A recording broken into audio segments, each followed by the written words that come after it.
Chapter 161. Smoke. Ori stops on the sidewalk and glances down the alleyway, locking eyes with one of the three drivers. The burly man glares at him, but he just smirks, causing the man to scowl deeply. The guy's expression morphs, however, when Ori begins stepping into the alley. "Oi, are you stupid or just insane, friend?" He growls as he rolls the window down. Ori shrugs. "You tell me. You're the ones eyeing me up like I'm a doll whore. I don't swing that way, and you looking at me like that pisses me off." He rolls his shoulders before cracking his neck and knuckles. "So, any of you man enough to settle this? Or are you the prissy sort of fags? Gonk fuckhead. You see who you're talking to? Shit, I'll beat your skull in myself," the driver angrily says, getting out of the car and slamming the door. Almost a foot taller than Ori, the guy would have scared off most others with his physique alone. Unfortunately for him, in this case he was all bark and no bite. When the guy stops in front of Ori, his head is thrown upwards by a hard uppercut that launches his bottom teeth up fast enough that it shears through the ones above them. Blood and tooth fragments spray out into the air, and the guy slowly topples backwards, landing in a heap as all the animals watch in surprise. Ori drops a foot on the sleeping guy's face. "That all you got? Should have figured. A guy your size is only good for giving, not taking." He glances at the other animals. "The rest of you are the bottom, I assume?" "Oh hell no. I'm not taking shit from this rat. I fucked more girls than you've seen, bitch. You'll be the bottom when I'm done with you." With that, the animals all jump out of their cars and charge Ori, swinging fists, bats, and other weapons to bring him down. Ori blocks the first bat with an arm, snapping it as he counterattacks, bringing out the elbow spikes as he strikes the man in the chest. The bone goes straight through the man's shoulders, forcing him to the floor as Ori continues the movement.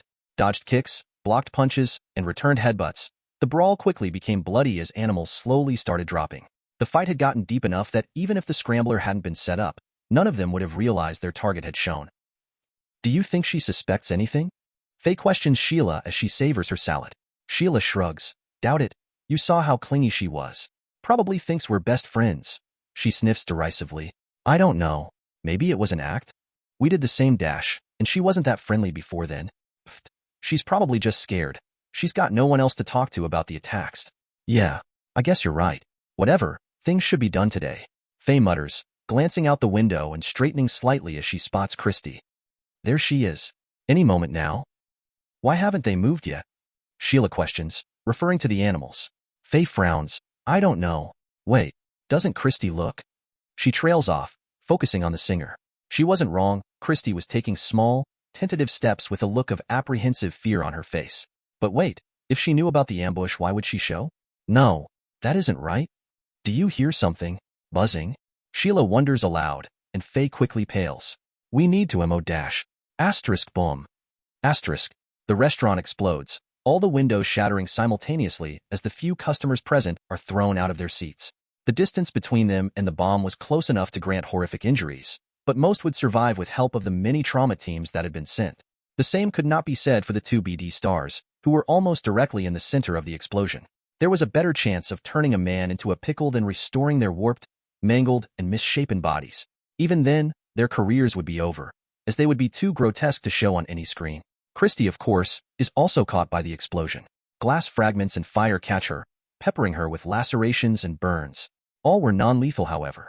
She lets out a loud cry as she tumbles to the ground, people around the street stopping to observe the terrorist attack that had just occurred.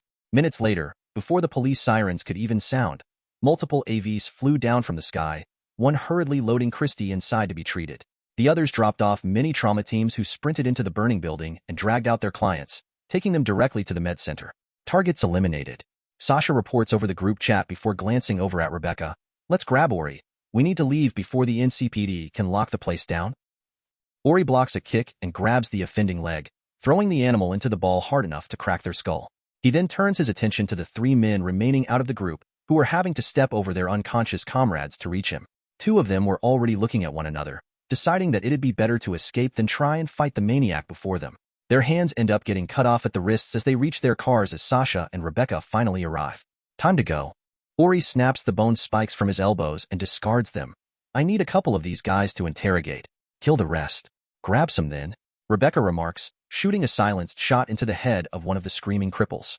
Ori nods, throwing two of the animals who he suspects are the leaders of the group over his shoulders. He makes his way to the car as Rebecca finishes off anyone who wasn't already dead. Chapter 162. Gig, Gigs, and Gigger. In today's news, a bombing occurred mere hours ago in the middle of Wellsprings. The small family-owned restaurant Yunobo appear to be the target, and the casualties are in the high 20s. Among the dead are the famous singers Sheila Curves and Faye Yono from Unsomberly, who were having brunch just before the attack. Christy Klert was also caught in the blast, but appears to have evaded the worst of the explosion, the good men and women at Watson's Med Center. NCPD investigators have assured us that those responsible will be brought to justice, as has Mayor Lucius Rhine has vowed to personally preside over the case. He has also expressed his sincere condolences in a latest interview. The loss of such young, ambitious, and talented minds is a difficult thing to grasp. Night City will mourn their passing, as will I. As such, I have decided to start the construction of a monument to stand where the attack occurred, and I hope that once Miss Klert has had time to rest and recover, she will be present to honor it. In other news, are testicle implants causing impotence in men? And has Arasaka's own Yorinobu Arasaka finally taken a spouse? Find out later after a word from our sponsors BZZDCH. Even after a disaster like that, they find time to sneak their buzzwords in there. Ori snorts, turning the TV off. Ori, you can't say much when we're the ones who caused it. Sasha idly remarks. He shrugs. I'm just saying it's the principle of the matter. Besides, no one else other than our targets has died yet. Yet, Sasha retorts, I understand we did what we could to limit casualties, but many innocents were still caught in the blast. And now they're citywide heroes who'll probably get paid big bucks to speak about their ordeal. Trust me, getting blown up is the best thing to happen to some of these people. The mayor's probably already paying for the hospital fees, along with any cyberware they need. Not the point I'm making, but let's try and find an alternative route next time? He shrugs. It's not like I wanted to hurt those people, but it was the easiest way to go about it. I understand. I contributed after all, but click. What up, D-bags? Rebecca greets as she wanders in, tossing a large coffee and a bag of pastries at Ori. Picked it up at a place we haven't blown up yet. Too soon. Ori quietly chuckles at Sasha's frown. So, what are you planning to do with those dudes you got in the basement? Rebecca questions. He shrugs. Interrogate, then dump him in the river. I'll do it later, though. You two got any plans for the eddies we earned? 20K each is a big payday. Shouldn't you go without pay this time? Rebecca asks as she drops next to him. We did let you make off with the winnings from those death races. I don't know about you, but I couldn't care less about that girl in the med center. I was considering it a last debt for Six and Max's work. Not like I gained anything out of it either. You think I'm interested in parenting? I think it's good you're not completely heartless. Sasha adds, sipping her coffee. Ori smirks. I doubt you'll say the same after I show you this. He opens a holoscreen and shows her the contents. Sasha reads through it, pages of evidence that Sheila Curves and Faye Yono were conspiring to have Christy Klert assassinated. Why? And who'd you send this to? Sent it anonymously to Regina. She'll bounce it off of her contacts in the media. This time tomorrow there'll be a scandal like no other. Ori replies. You still haven't explained why. It's payback for Christy's part in killing my dad. Sheila and Faye will be regarded as terrorists almost on the level as Silverhand, and Christy will be a suspect for causing the explosion. They might not have anything to pin on her, but it'll be enough to ruin her career. He smiles to himself. Heh, nice. Rebecca snickers. And now the mayor won't be able to cover it up? Sasha concludes. Do you really hate her that much? No, otherwise she'd be dead. Besides, as far as she's concerned, we kept our mouths shut. And can you really argue about morals for someone who hired us to kill people? He adds. Checkmate. Rebecca laughs. Sasha just sighs in response and decides to change the subject. I've decided on a memory booster. With the way things are progressing, we will probably need it. Aren't those things stupid expensive to buy and install? Rebecca asks. Sasha nods. I'll be spending 16,000. So yes. Oof. I'm upping both my reflex tuner and aiming software, and it's still only 12. You sure you're not getting ripped off? I'm not stupid. What about you, Ori? Me? Well, I'm not certain, but I think I want to get a monowire when I can, he states. It was one of the least invasive cyberwares available and wouldn't disrupt too much of his body. He made fantastic use of the grapple hook, so the monowire was bound to be better. One of those, eh? Doesn't Lucy have one? Rebecca wonders aloud. I'd be careful, Ori. I saw a vid of one short-circuiting inside someone's arm. It burst into flames then exploded sometime after. It's like having a live lightning bolt stored inside you. Sasha warns. That's not talking about how hard it is to use. You move your hand wrong and buzz. Your leg's gone. Rebecca adds. I know all that already. I've actually run some sims on it and they are kind of busted. Sure, half the time I cut myself apart, but the other half?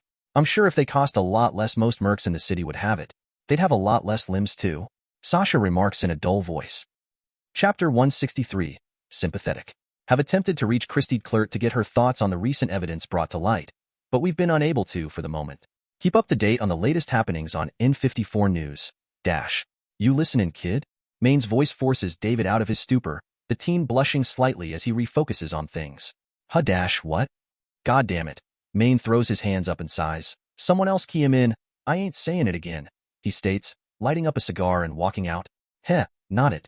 See you later, chums. Pilar laughs, taking the opportunity to leave too, not even realizing that Dorio had also left. Thus, the only people remaining were David, Lucy, and Kiwi, the latter of which shakes her head and puts on a BD headset, causing her eyes to roll to the back of her head. So just saying I'm not usually this tired. David adds as Lucy ruffles her own hair. I dunno why people seem to think I'm your sitter, but I guess that's my fault for getting you involved in the first place, she sighs. You know? She nods. I know you've been spending most of your free time either down the range or at the gym. Not to say I'm complaining, but if it's going to interfere with gigs, then you better lay off it. That obvious, huh? He mutters to himself. Lucy just sighs, wondering if the guy got off and feeling sorry for himself. Sure, his mom got flatlined out of nowhere, which sucked, but it wasn't like no one else had problems either. Don't worry about it. Keep working on yourself, and you might not die too soon. Now, can you listen this time while I explain what we're going to be doing? He nods, straightening his posture. We'll be staking out some suits lot not to steal, but to capture the gonk who's been grabbing cars to pawn off. Main's hired Falco to act as driver, so you'll probably meet him tomorrow We're going tomorrow? David blurts out. Ain't that fast? Lucy bites back her retort at being interrupted and nods. It is. Client fast-track things. Really wants a piece of the thief. Especially after they tagged one of his cars. She shoots him the pic and David can't help but smirk. Vagina was here. That's either the best or worst tag ever. Yeah. Pilar got a kick out of it too. She drawls, prompting a cough from David. Thief never turns up when the guards are around. So we've been hired to sit around and grab them if they show. All clear for you now? He nods. Got it. Hey, I know this bar near here. Want to go check it out? He offers. No offense, David, but I've already got to take you on walks. I don't hate your company, but I'd like some free time to myself sometimes, she remarks. That's fine. He states, I'll just go with someone else then, he says, immediately regretting it with how Lucy glances at him, her expression all but shouting really. I doubt there's a bar Pilar hasn't been to, she states, lighting up a cig with a small grin, wondering what excuse David would manifest to keep his dignity. He'd told her himself that he had literally no one but the crew now that Gloria was gone. David frowns. I wasn't talking about Pilar. We're not exactly chums, you know. She shrugs. Obviously, even his sister ditched him. Who are you taking then? A friend. They've been helping me out since I joined the crew, he states all too conspicuously. Ooh, you know what? I think I'll take you up on your offer. I want to thank your friend for taking you off my hands. Lucy allows a small, smug smirk to show on her lips. David rubs the back of his head. About that. My friend is shy, he trails off. Lucy gets to her feet and snuffs out her cig. Well, if you and your friend aren't ready by the time I get changed at my apartment, you can go on your own, she states, walking out. As soon as she's out the door, David hurriedly accesses his interface and shoots Ori a text. Hey, are you free right now? I kinda need a wingman ASAP. No, Ori. Help a guy out. I don't want to miss this chance. David. Busy. Ori. David tries to send another text, but pauses as it gets rejected. You have been blocked until 23:58 hours. David sighs, slouching against the seat. He's about to call it quits when he realizes he wasn't actually alone in the room. He turns to Kiwi, who was silently watching him with dull eyes. How much do you hear? Enough, she sighs and shakes her head. Come on, let's check this bar out. You're paying for drinks though. Yeah, alright. Let me just call Lucy and we'll get going. He jumps to his feet. Elsewhere, Ori blocks David and refocuses on the person standing opposite him. What were you saying? I was trying to talk about the last psycho sighting. You interested in another job, or would you rather run around with your crazy input? Regina questions. Ori shakes his head. As funny as you think you are. If we went long enough without a gig, I think I'd end up becoming target practice. Gimme the debts then. Regina pulls up a recorded feed of a camera, seemingly positioned 3 stories up. In the distance, it showed someone getting the absolute shit beat out of them by a gray blur, indicating the attacker was equipped with a shitload of chrome to reach such speed. The victim finally has their head crushed like a rotten watermelon, and the psycho stops to admire the blood on his hands. Regina has the image zoom in, allowing them to get a better look at the guy, causing Ori to freeze. Noticing this, she crooks a brow at him. You know them? Yeah. He slowly nods, leaning closer to the image. You could say we had a heart-to-heart once. Chapter 164. Searching. Ori stabs forwards with the rusty scalpel, Mine's still on his discussion with Regina yesterday. The guy who'd stabbed him in the heart with the nanites had finally shown himself, and boy had he gone off the deep end. Leopold Heppner, a German descent scientist, because of course he is, who'd apparently worked for Arasaka, which wasn't strange considering who'd created the nanites. From what Regina says, he's been missing for years now, but had finally popped up after killing 4 people in a psychotic rampage. Strangely, the sightings of him had been sporadic, once appearing in Watson and mere hours later massacring a young couple in Westbrook. Not only that, the old man looked very different from the last Ori had seen him. A year ago he'd been kit out with bare minimum cyberware, the Netrunner essentials, some type of gorilla fists along with some basic armoring. Let that rubber neck of his. Now, however, it was only his face that Ori could actually recognize. The guy was at least a foot taller, long messy white hair falling to his shoulders, and so many surgical scars on his face they almost resembled wrinkles. His body shined with a sleek gray sheen, as if the body under his torn and bloody clothes was completely metallic. He growls under his breath and digs the scalpel in again, his target letting out a squeal of pain from under the gag. What are you crying about? I told you. You tell me what you know, or I'd use you as a punching bag till you finally dropped. You asked for this, now shut up while I think. He spits at the sobbing animal ganger before returning to his thoughts. Regina admitted she had no real way of identifying where the old man would appear next, since it seemed he had enough wherewithal to continually change his location to avoid Maxtac and whoever else was hunting him. Honestly, this shit kind of reminded him what Maelstrom would do back in Ksenia. Abducting folks, filling them to the gills with fucked chrome them, unleashing them on their enemies to see what'd happen. Come to think of it, wouldn't that explain his weird movements? From the camera feed, the guy didn't seem to be all that intelligent. So was it that far out there to think someone was picking him up and dropping him off? If that was the case, that'd mean they had a goal in mind. He'd have to contact Regina and have her investigate the victims. If they had any gang affiliation, corpo ties, notable enemies, the usual suspects. Ori nods to himself, twisting the scalpel in the whimpering animal's leg. Let's just hope he has that knife on him. Ain't that right, chum? Ori grins at his prisoner, who appears to be hyperventilating. Ori rips the gag out of his mouth after filling the stab wounds with medical foam to stop the man bleeding out. Ready to spill your guts yet? Or should I do it myself tomorrow? Please. I'll tell you everything. Just let me go. He rasps out. Well, let me just list off things I already know about you. The animals call you Great Ape, leader of a small posse who usually does protection, escort, and extortion gigs. No evidence of kidnapping or assassinations, though. No family to speak of, except a girlfriend who's currently fucking your neighbor Dash. You didn't know that yet? Tough luck. He chuckles at the man's wide-eyed expression. Ori shrugs. Not like it matters anyway. So, I'll ask again. What do you know about Ksenia? Nothing. I was not there. If. He pauses, looking uncertain. I can reveal who I work for, but you must promise to let me go. And to not name me. Please, he pleads. Sure. Ori smiles sincerely, while also bringing the rusty, bloody scalpel into view. Now talk. Pangolin, that's his name. He's the one who runs things. He sets the crews up with men, guns, and gigs, then takes a cut of every job. I don't know anything about Ksenia, but he would. It might have been another crew who handled it too.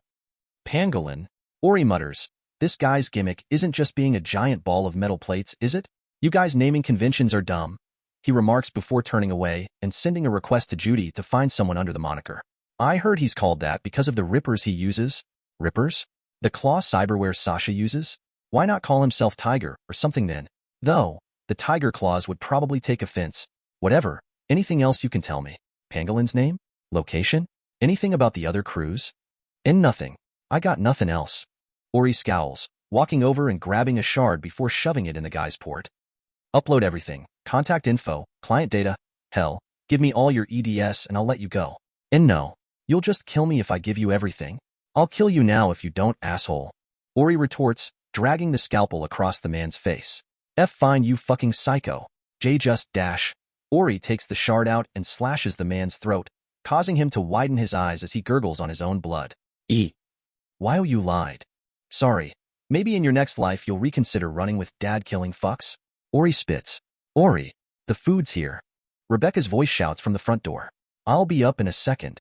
He replies, turning to the animal. Don't worry, I won't touch your cheating girlfriend, mostly because I think you'd rather her dead. Oh, and what blood type are you? I'm gonna sell your organs off and he's dead. I'll get Bats to double-check it. Yo, Susie, can you send a cold storage truck over? I've got a body with some alright-looking chrome. Ori, what are you, a scav now? Susie, he deserved it, so no. You want a first look or not? Ori, whatever, you're paying for the service. Susie, HM, probably should have waited until the truck got here before killing him. He shrugs to himself, walking to the kitchen, grabbing a pack of ice and resting it on the corpse's chest. Hopefully that'll keep the organs cold enough? Probably not. Chapter 165, Reversal. Hey, there a reason our client didn't get the cops involved? David asks Maine as they and Pilar sit in an isolated corner of the private parking lot.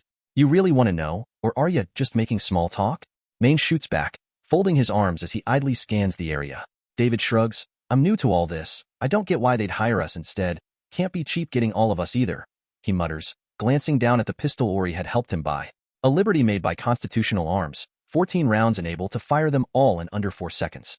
An excellent choice when paired with his Sandevistan, or so he'd been told. Pfft, like those pigfuckers could be anywhere near as good as us. You get them if you want to get told there's nothing they can do. You hire us to get what you want done. Pilar states. May nods. Usually most punks don't ask, but I'm more in the game of keeping my crew upright. So Kiwi and I vet every gig we get. Jobs like this one usually call for subtlety, be it some suit misappropriating company funds to buy themselves some nice wheels, or a husband not wanting his wife to find out his extracurriculars, if you know what I mean. He flashes a toothy grin before continuing. This though? Look around, kid. All these rides, different quality, makes, and conditions. What's it look to you? He throws a question out there. An unenthusiastic collector, I'd guess? Someone just buying whatever someone offers. David volunteers. Maine hums, not a bad guess. You'd be surprised at how much shit is just left collecting dust cause some corpo asshole got an urge. But nah, reason why our client didn't want the NCPD around is because most of this shit's stolen. That brings David up short. So, we're helping someone steal cars? Don't get cold feet now, rookie. Don't know if you realized it yet, but we're mercs. Kill for cash, kick dogs and punch kittens and all that. Pilar laughs, rolling his wrist. It ain't our biz to ask questions, just do the job. David glances at Maine. I don't care much about the stealing, but aren't we getting involved in something we shouldn't? What if all this stuff belongs to someone bigger than we can handle? Maine chuckles. Don't worry about it. Kiwi had a look at some of the cars, and they're not from anywhere specific. But it's good you're thinking. Running into gigs is how guys like us bite it. Heads up, got a truck making a drop outside the lot. 305 guys. 2 heavily armed. Most have got good chrome and IC walls. Kiwi, let them get closer. Falco, don't let the driver get away. Rest of you, converge at my go. Maine, looks like there won't be much waiting around. Time to show us what you got, kid. Maine grins at David as he stands. The 3 sneak behind cars, slowly approaching where the thieves were apparently at. Maine's bulky form made it exceptionally difficult to find any hiding spots, but thankfully there were enough trucks and pickups around to provide cover. David grips his pistol tightly as they close in on the targets, hand trembling despite his determination. He'd never killed anyone yet, but the nerves were getting to him.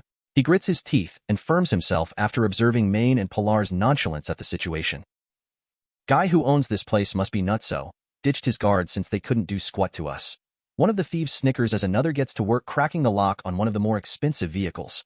Serves him right. Fucker stole from Padre. Losing some EDS is the easiest I've seen someone get off. Probably should be quicker though. Wouldn't put it past him setting up more security systems. If flesh don't work then steel prevails and all that. The woman hacking the electronic lock scowls, her long, dark pink hair swept to the side as she habitually chews her lip. I'm trying. Rides like this aren't easy to break into, you know. I'd like to see one of you try to break in anyway. A man hefts his heavy machine gun behind her. I can think of a couple ways. Sides, we'd have a lot easier time if you hadn't tagged the guy's fucking merch. Hey, they fucked with Padre. They deserved it. She retorts, grinning as the door clicks open. Her face falls, however, when the sound of gunfire starts. Shit, get down. Shit, get down. One of the thieves shouted as Maine fired a shot, hitting the guy square in the face. To David's shock, he doesn't go down despite missing half his face. The wound was grisly, bleeding profusely and revealing the flesh and cyberware underneath. All of them but the sole female grab their heads and shout in pain as Kiwi and Lucy attempt to hack them. Their IC walls somehow manage to repel the attack, however, allowing them to start returning fire. Pilar laughs and fires his smart gun into the sky, the self-propelled bullets turning in midair and peppering one of the more heavily armed goons. Come on, go. David hurriedly whispers to himself, trying to force his body to move. Finally, he stands and fires his pistol over the front of the car he was using as cover. Only the first few shots hit, however. The recoil and lack of trigger discipline caused him to blow the magazine almost immediately. Shit, he curses to himself. Activating his Sandevistan, the world paws around him. He moves, running towards the enemies and making sure to not be in the line of fire of Maine and Pilar. all while reloading his pistol. After that, he draws the knife from his belt and attempts to stab it into the neck of one of the men. Unfortunately, the one he'd ended up buying with his limited funds lacked the durability or sharpness to get through the guy's cybernetic armor, causing the tip to literally break off. Chapter 166, PTSD. The guy he just attacked looks at David after the knife breaks, despite his Sandevistan still being active. Alarmed, David unloads his pistol into the guy's face, backing up as the guy tries to swat him with a heavy-looking arm. Some bullets hit and deflect off of the guy's face, but some find purchase, piercing his cheek, nose, and eyes. His body felt incredibly sore, which was a telltale sign his Sandevistan was nearing its end. He throws himself backwards, utilizing the slowed time to easily backflip behind another car to use as cover. Shwoop. Time resumes, his target roaring in agony as he clutches his bleeding and sparking face, unable to react to Maine and Pilar's assault due to his injuries. Nice one, kid. Maine shouts over the comms as they bring the guy down. David lets out a tired breath and grins as he reloads his pistol. He takes another peek over the car and sees two of the guys still standing, locked in a fierce firefight with Maine and Pilar. Kid, that bitch is running, catch her. Maine exclaims as a figure runs out from behind the car towards an alleyway leading out of the lot. Got it. David. He sprints after her, occasionally firing a shot off but not managing to hit, the running throwing off his aim. The woman fires back with her own pistol, but he ducks behind cover to avoid it. All right, outrun this, he mutters, activating his Sandevistan for a second time. He speeds through the alleyway in pursuit, turning a corner but losing sight of his target. He glances at the nearby dumpsters but disregards that option. Instead, he looks up, spotting the woman climbing up a pipe to reach a fire escape. Bang, bang, bang. He fires shots at her, some hitting the pipe she was clambering up while others enter her legs, calves, and thighs. Shwoop.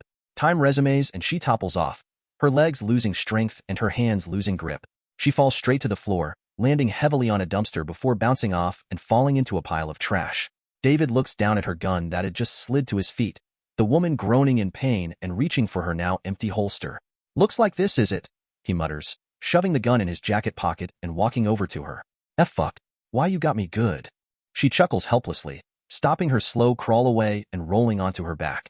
She sniffles slightly and leans forwards, getting a good look at him. Well, you aren't gonna keep a girl waiting? David pauses his steps and raises his gun. Come on. All of us know it's gonna end like this. Everyone gets their turn. The woman smiles. Never thought I'd get done in by some kid. Before I even got started too. David forces his eyes away from her. The similarities to her and the way his mother had looked made it almost unbearable. Not everyone. He can't help but offer. She snorts. Yeah. Why you must be greener than me then. Sorry, but that's how it is. Edgerunners. You run on the edge and you're bound to fall. She snickers to herself. How long have you been a punk? He can't help but ask. Couple months. She sighs self-deprecatingly. What's your name? He asks, trying to force his shaking hand still. She smiles sadly. Just V, nowadays. Don't suppose I could get a cremation? Getting sold piecemeal by scavs don't sound too nice dash. She suddenly throws herself to the side, ignoring her wounded legs and grabs a metal pipe before hiding behind a dumpster. Like I'm gonna die that easy. Bring it. David stands there, still pointing his weapon down the alleyway. Kid. Update? Maine. Growling under his breath, he activates his Sandevistan, walking past the dumpster where V was waiting, ready to retaliate with her makeshift weapon.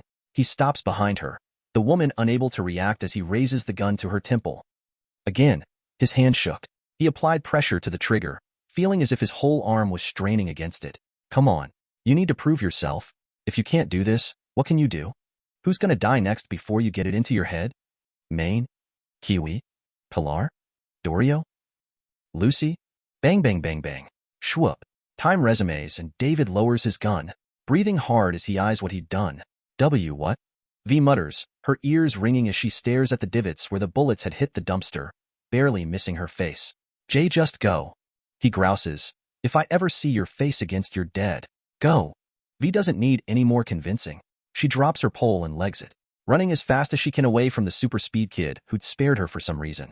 With her gone, David drops his gun and vomits into a nearby dumpster, unable to hold his stomach. He was pathetic. He let a target go. Why? Because she was a woman? Because she looked like his mother? Because she was like him? Kid. What happened? Maine exclaims as he runs over some minutes later. She got away. He admits, forcing himself not to retch in front of the large man. That's so. He mutters, spotting the fresh blood stains on the floor. Well, whatever. He claps David on the back. Good job back there. All but took down that gonk by yourself? He grins toothily. You aren't mad? Main shrugs. We got what we needed. Doubt that bitch is going anywhere near this place now. Far as I'm concerned, job done. It's done. He nods. Yeah. Falco's got the driver and the goonsry only leaving in a body bag. Come on, we've got to clean up, then we'll grab some drinks and chill. He pulls David along, ignoring his weak steps. Think you can hold a beer down? Nah, don't think so. David admits, feeling his stomach protest from the movement. Chapter 167, Fangs and Claws. Ori's investigation into Pangolin doesn't turn up much. The guy was too careful and secretive to reveal his information to just anyone. He tracked down another squad that apparently worked under him, but even after a thorough interrogation, they knew even less than Great Ape. He'd asked Rogue about it, but even she lacked knowledge on it, stating she'd look into it and to get his eddies ready if she actually found anything, which he expected given everything.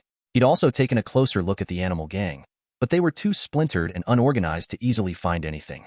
The only thing that kept them from being separate gangs was their insistence on using the same name, along with their adherence to some of the gang's tenets. Even Maelstrom was more organized, and given most of them were cyberpsychos or close to it, that's definitely saying something. All right, that's enough. He mutters, feeling his mind settle down and the rush of clarity suddenly cease, leaving him with a dull throb that quickly clears up. He didn't like to use it often due to the potential risk of addiction, but the nanites had figured out how to simulate and stimulate parts of the brain, mimicking the effects of some drugs. Of course, the strain and damage they do in the process is quickly healed, but that didn't remove the mental aspects of it. Even now, after heavily restricting it, he yearned to feel that buzz again. He essentially had a button in his head that let him get doped up whenever he wanted without the physical side effects. Just imagine what had happened if some junkie could do that. He'd seen enough of it back in Ksenia, so he was being very careful. Beep. Need help ASAP. Tigers attacking Lizzie's. Judy. Ori shoots up from where he's sitting and grabs his shit, throwing his jacket on and slinging Boar over his shoulder as he texts his crew. What a time for them to have free time. Rebecca was at her workshop she built inside a storage lot, and Sasha was supposedly at home working on her mixtape. Shaking his head, he grabs Rebecca things and shoves them in the back seat of his truck before driving off, quickly grabbing the pale chibi from her current project as he reaches her workshop. I never thought they'd actually attack, Rebecca exclaims, surprised at the turn of events. Especially with how last time went for them. I doubt there's gonna be another martyr for the city to get behind this time, Ori mutters as they speed down the road. He could already hear gunshots in the distance. Susie won't let this go, Rebecca mutters, knowing this was the start of a full-on gang war. No holds barred, unlike the last few years. At least we won't need to look around for jobs, Ori adds. They finally make it to the street, and immediately they're greeted by the corpses of Mox, Tiger Claw, and civilians alike. Some are mangled by explosions or being run over, and most are covered in bullet wounds and or cuts from blades. Tiger Claw motorbikes revved their engines as they drove past in large groups, unleashing volleys of gunfire and manically swinging their katanas at everyone within reach. The Mox was situated atop Lizzie's bar, and the makeshift cover that had been erected in front of it, not to mention the surrounding buildings.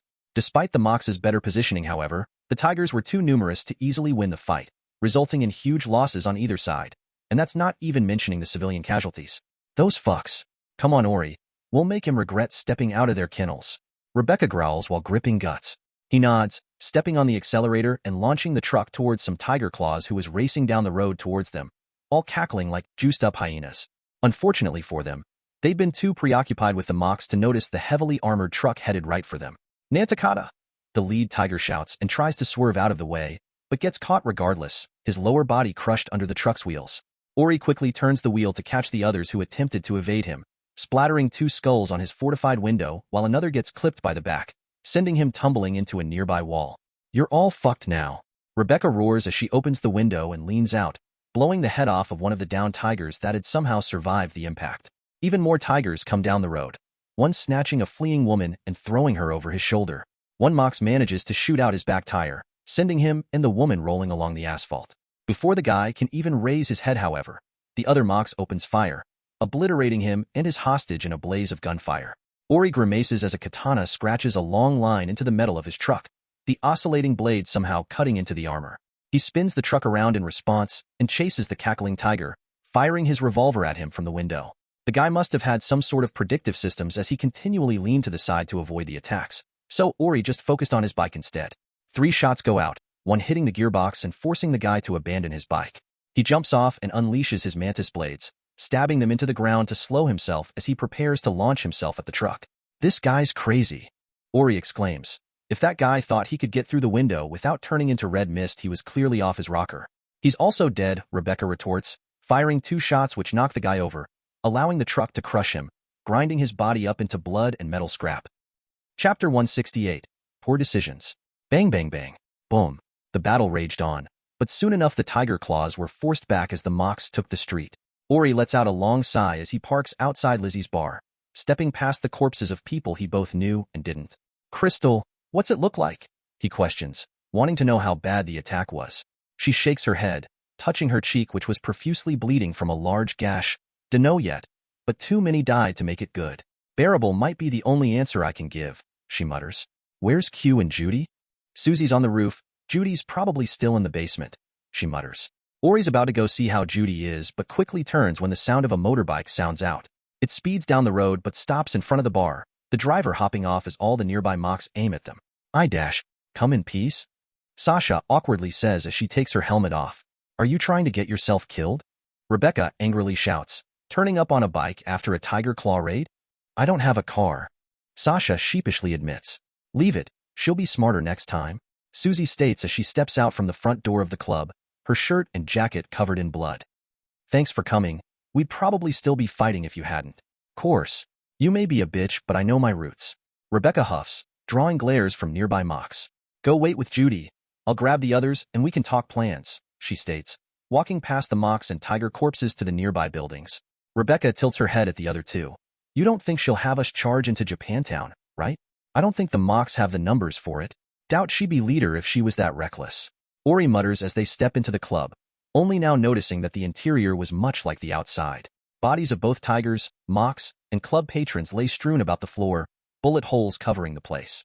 Tigers had obviously blitzed the place without warning, barging into the club and slaughtering everyone they could, following it afterwards with raids on bikes. They make their way to Judy's lab and find her struggling to wrap bandages around her shoulder where a bullet hole lay, still seeping blood. Shit, Judes, are you alright? Rebecca exclaims, running over to assist. What's it look like? Nah, one of those fucks got me at the bar. Shit, there should have been a warning. Someone should have noticed, she scowls. I was about to say, shouldn't someone have seen a bunch of tiger claws marching over the bridge? Sasha questions. Obviously, but we didn't hear shit. Judy loudly responds. The door to the lab opens and Susie steps in with some Mox at her back. If things couldn't get worse, we lost almost half our guys in that attack alone. She spits, looking thoroughly enraged at the situation. Half? Ori parrots, that was fucking huge. Enough that the Mox might just die out from this alone. Judy rests her face in her hands. How else was this supposed to go? It's our hundreds versus their thousands. We stand no chance. Even if they ignore us, Maelstrom might stick their noses in. So what? We're not going to pay them back for this? Rebecca angrily asks. How are we going to do that? With who? With what weapons? We'd have to take the whole gang and leave Susie pauses, along with Judy who has their eyes flashing with data. Shit. They're attacking our businesses. Judy spits, kidnapping the working girls and trashing everything else.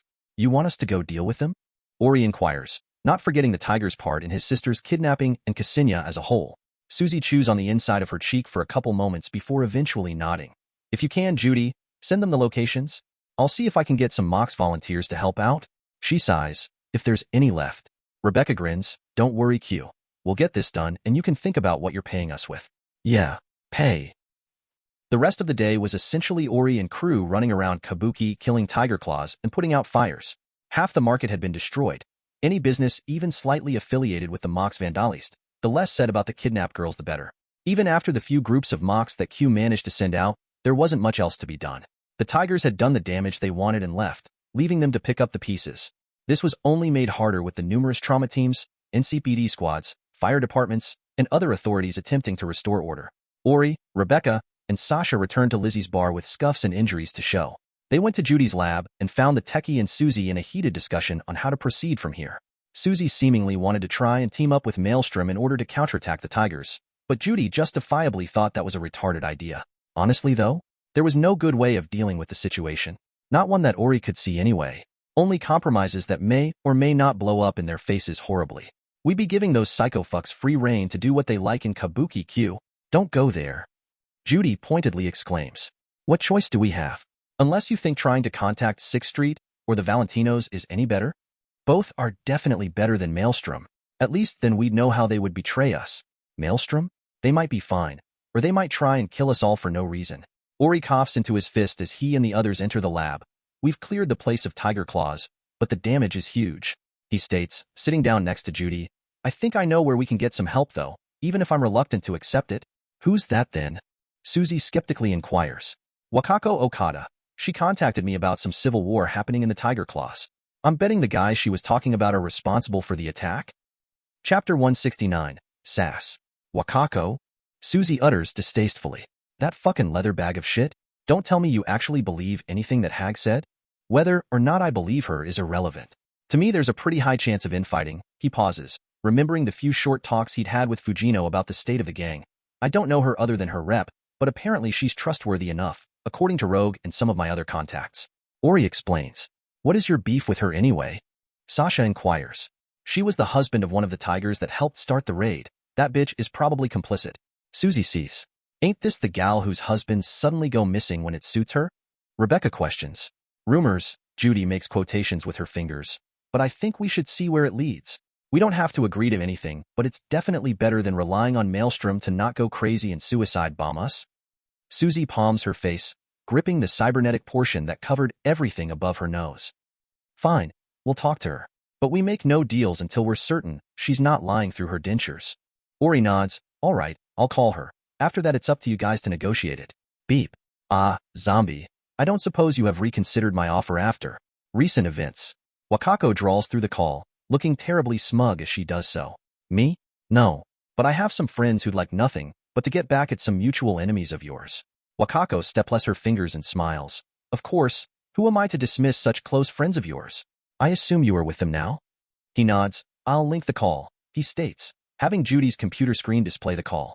Ah, the group of whores and miscreants, how unexpected. She sneers. Fuck you, tiger bitch.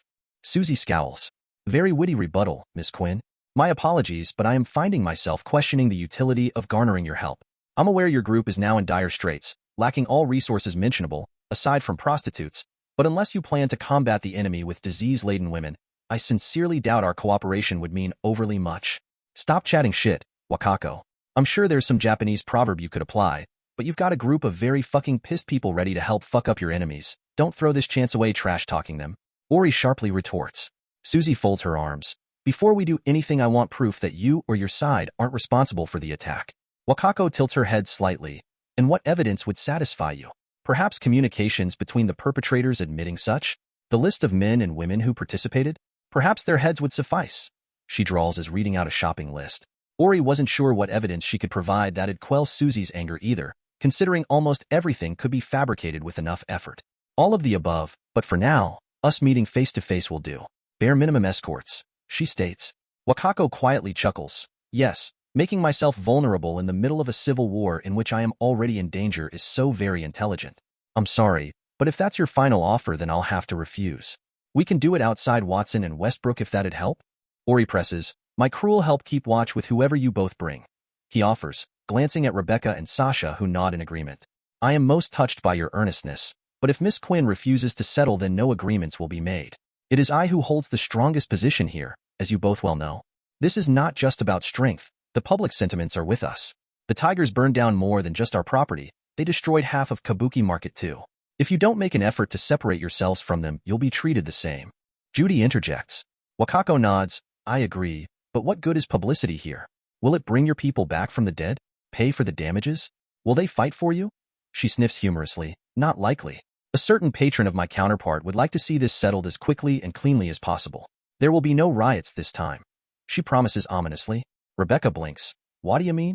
Why would anyone care what the corpo assholes say? No one cared last time. They will care when stories of how you mistreat, abuse, and enslave men and women to work in your establishments. True or not, the sheep will follow the shepherd if his bell rings loud enough and his grass green enough. Wakako explains, with everyone present well aware of who she is referring to. You think they'd rig the media? There's no way they'd be able to pay off everyone. Crystal quietly remarks from the side, running a hand through her hair in thought. I don't think. I know. They have invested much into this city, and the prospect of losing their most useful attack dogs is not one they would just lie down and accept. Their pockets run deep enough to afford such paltry expenses.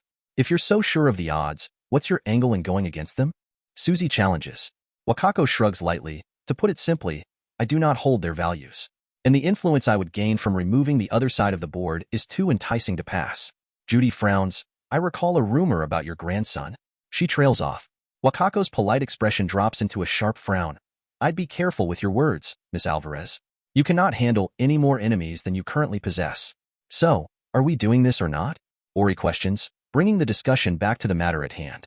Susie continues staring at the screen, as if throwing the decision in Wakako's court. The matter of security aside, if I am to agree to this, I would like a personal pledge from yourself, Zombie, that you would assist in these matters. Chapter 170. Mano a Mano. I would like a personal pledge from yourself, Zombie, that you would assist in these matters. Ori scratches his face in mild confusion. I'm still not sure why you'd care about my participation. You're not sure? Are you not aware of the way the Tiger Claws currently view you? She smirks to herself. You've become quite the boogeyman. Having you with us alone would cause the opposition to pause, and that's without your already substantial abilities. Ori quirks a brow as Rebecca curses under her breath about him taking all the credit.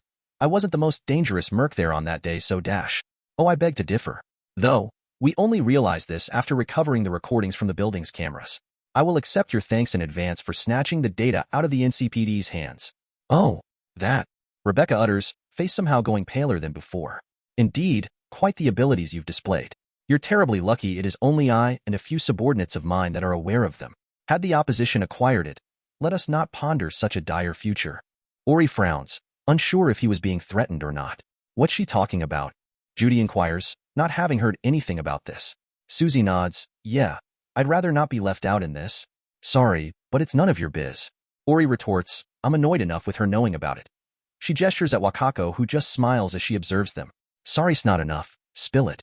Susie all but demands, but pauses when Judy shoots her a glare. His secrets are his own. If he doesn't want to tell us now, then leave him be. She turns back to the screen. If Zombie agrees to help, will you meet with us? Wakako nods. There will have to be other, smaller concessions, but his participation would certainly move things in your favor. Judy glances at Ori, and he just sighs and nods. I'm in. Just don't fuck it up for the rest of us. He sends a pointed glare at Susie, who just huffs in response. Ori and his crew took a back seat while Susie, Judy, and Wakako ironed out the rest of the agreement, among them being the reimbursement for the damage caused by the Tiger Claws, to be paid once the opposing faction had been dealt with. Wakako tentatively agreed, pledging to supply at least 50% of the costs, which was actually incredible considering the Mox's relatively weak position. The territory next to the bridge would also be fully ceded, any Tiger Claw control removed and given back to the people of Kabuki. Then, a date was named for the official meeting between Susie and Wakako. It was rather rushed as neither wished to allow their opponents time to disrupt or plan around it, which was smart considering Arasaka would likely intervene should they learn of it. Judy did try and interrogate Ori and Rebecca into revealing the secret they were withholding, but neither spoke on it. Not because they didn't trust her, but because it was rather upsetting. Learning that a close friend's head had been blown off and somehow grown back would shock even the most stone-hearted of people. Ori did immediately get to work planning the security team for the meeting. He was sure the Mox and Wakako's subordinates would be plenty effective, but he'd rather not take any chances. Thus, he contacted Maine. While he was sure there'd be enough people on the ground, there'd also likely be a dire lack of competent netrunners to keep an eye on things. After all, it took only a single one sometime to hack into someone's cybernetics to kill them. He'd rather not see Susie get forced to shoot Wakako in the face and end up starting yet another gang war, one the Mox would certainly lose. So, he contacted Maine to garner the services of Kiwi and Lucy. Of course, the Merc was fairly reluctant to let them go on their own, but since Ori's crew would also be present, he allowed it with some restrictions. David and Dorio would also be present to protect them if someone got wise to it. That was fine. The more the merrier as far as Ori was concerned. The costs could be ignored with how important this mission was. He had no doubts the Tiger Claws would do their best to intervene, despite them deciding to situate it directly in the Valentino's turf. They'd gotten permission. Wakako apparently had a strange relationship with the top dog fixer in the area called Padre, who convinced the Valentinos to allow it, letting their security teams in for the duration. Unfortunately for the Tiger Claws, that also meant no big-ass biker raids could occur without massively pissing off one of the strongest gangs in Night City. Not that Ori was expecting them to go that route. They'd probably try and sneak an assassin or something in. After all, it wouldn't be hard to mix one in with Wakako's crew, given they were all technically still Tiger Claws. On the bright side of this horrifically bad situation, he did manage to buy the cyberware he'd been looking into. Monowire. He'd had to get Rebecca to modify his grapple hook to make them both usable, but he was pretty happy with it, even if he had nearly cut his own face off while playing around with it.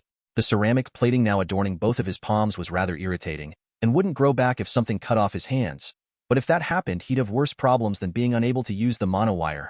Maybe he shouldn't have dropped his wallet on the extra mods like medium-capacity batteries and thermal wire, but he'd be damned if he let the fucking tiger claws get away in one piece. Maybe he should ask Lucy to show him some moves, though? Chapter 171. Edging It. Ori idly played around with his new monowire cyberware from his makeshift seat, a ledge atop a building overlooking the place where Susie and Wakako would be meeting.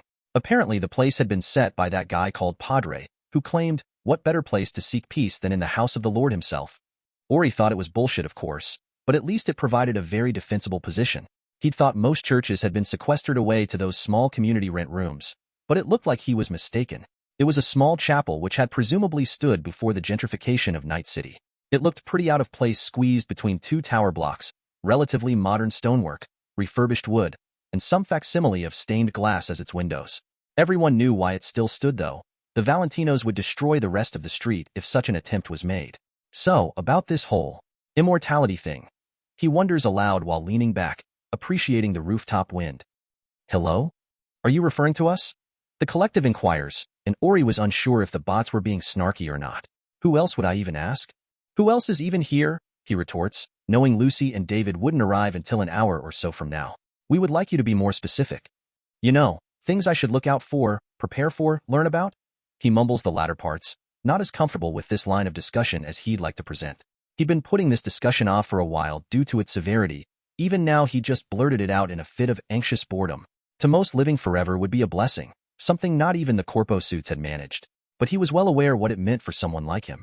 If anyone found out, they'd hunt him, cut him apart, and dissect him. Even if he somehow managed to avoid that, what was there to even look to in the future?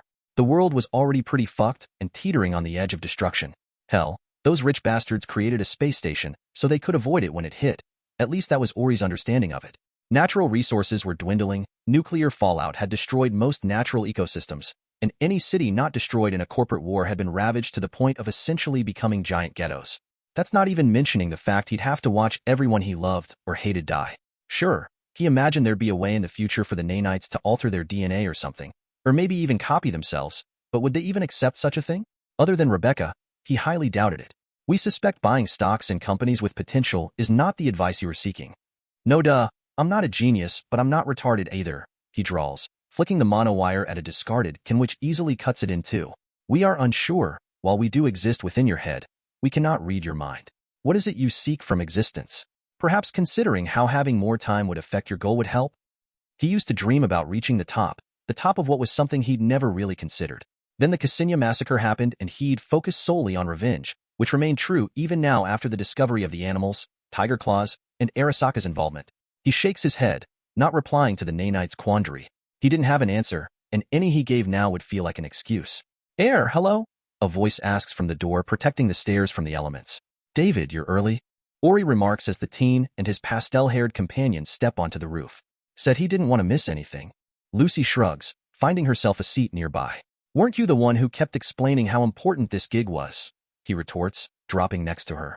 She leans to the side and lights a cig. If it means I don't have to remind you during it, then expect a repeat. He pouts, kicking his feet up and leaning back with his hands in his pockets. Where's your crew? He asks, glancing around. In position somewhere else, they'll cover our blind spot while we keep an eye on the front of the church. Ori leans forwards and pulls a box from under where he'd been sitting. He opens it, revealing a large, heavy sniper rifle that also happened to be painted in dark pinks and greens. Yes, DESP. Emphasizing the point of it being camouflage, Rebecca had reluctantly just used darker variants of her usual favored paints. She'd assembled it out of a Tektronika SBD-32 grad and a bunch of other parts she couldn't care to mention. According to her, all he needed to know is that whatever he hits, dies. Wow, that thing's huge. David exclaims with mouth agape. That's what she said. Ori grins. No, really, I had the same reaction and Rebecca said the same exact thing. He lifts the weapon out of the box and begins checking it, the ammo, the sights, etc. This'd already been done 3 times yesterday, but it was better that they were safe than sorry. So, what's my job here exactly? David asks. Lucy's gonna keep watch on the net side of things, make sure no hackers slip through and ruin our day. Considering Arasaka might show, having an abundance of net runners is a must. As for you, well, you're the meat shield for our sexy friend here. He gestures at Lucy. Sexy? David unconsciously parrots. That's what you're bothered about. Lucy snorts at his priorities.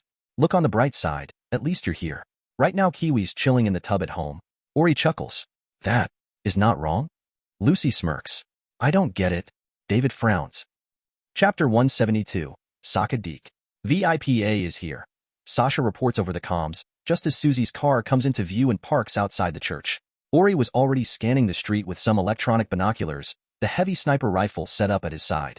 Valentinos patrolled the street, most heavily armed and waiting for the conflict to start. Thankfully, Susie and her entourage make it into the church unscathed and unbothered.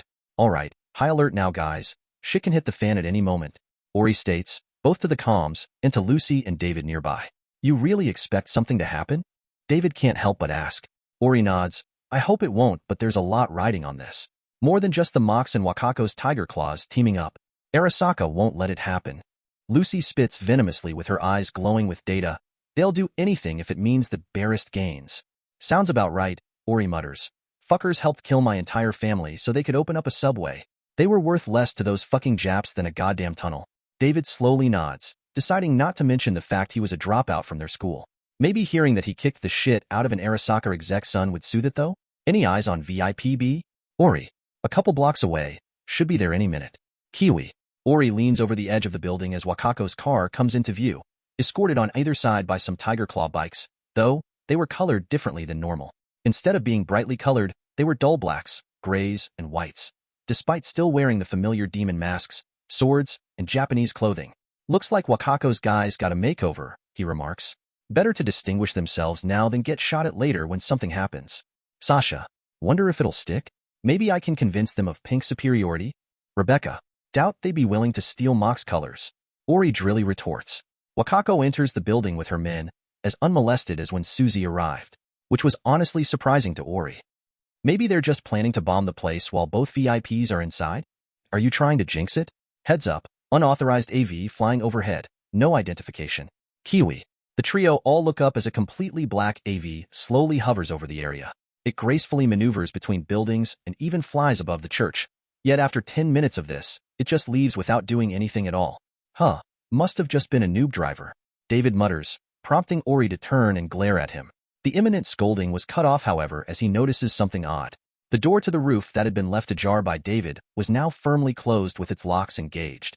He rapidly looks around, eyes scanning the rooftop, but he doesn't find anything of interest.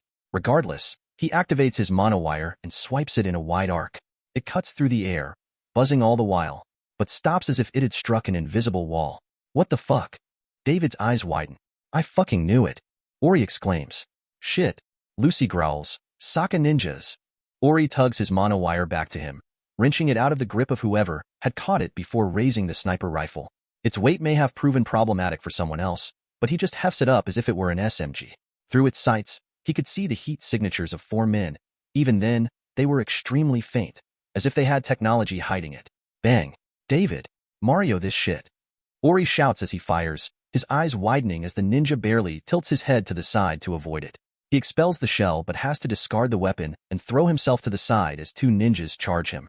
Unable to see them without the sniper scope, he grabs a nearby can of cola and sprays it in their vague direction. Thirsty?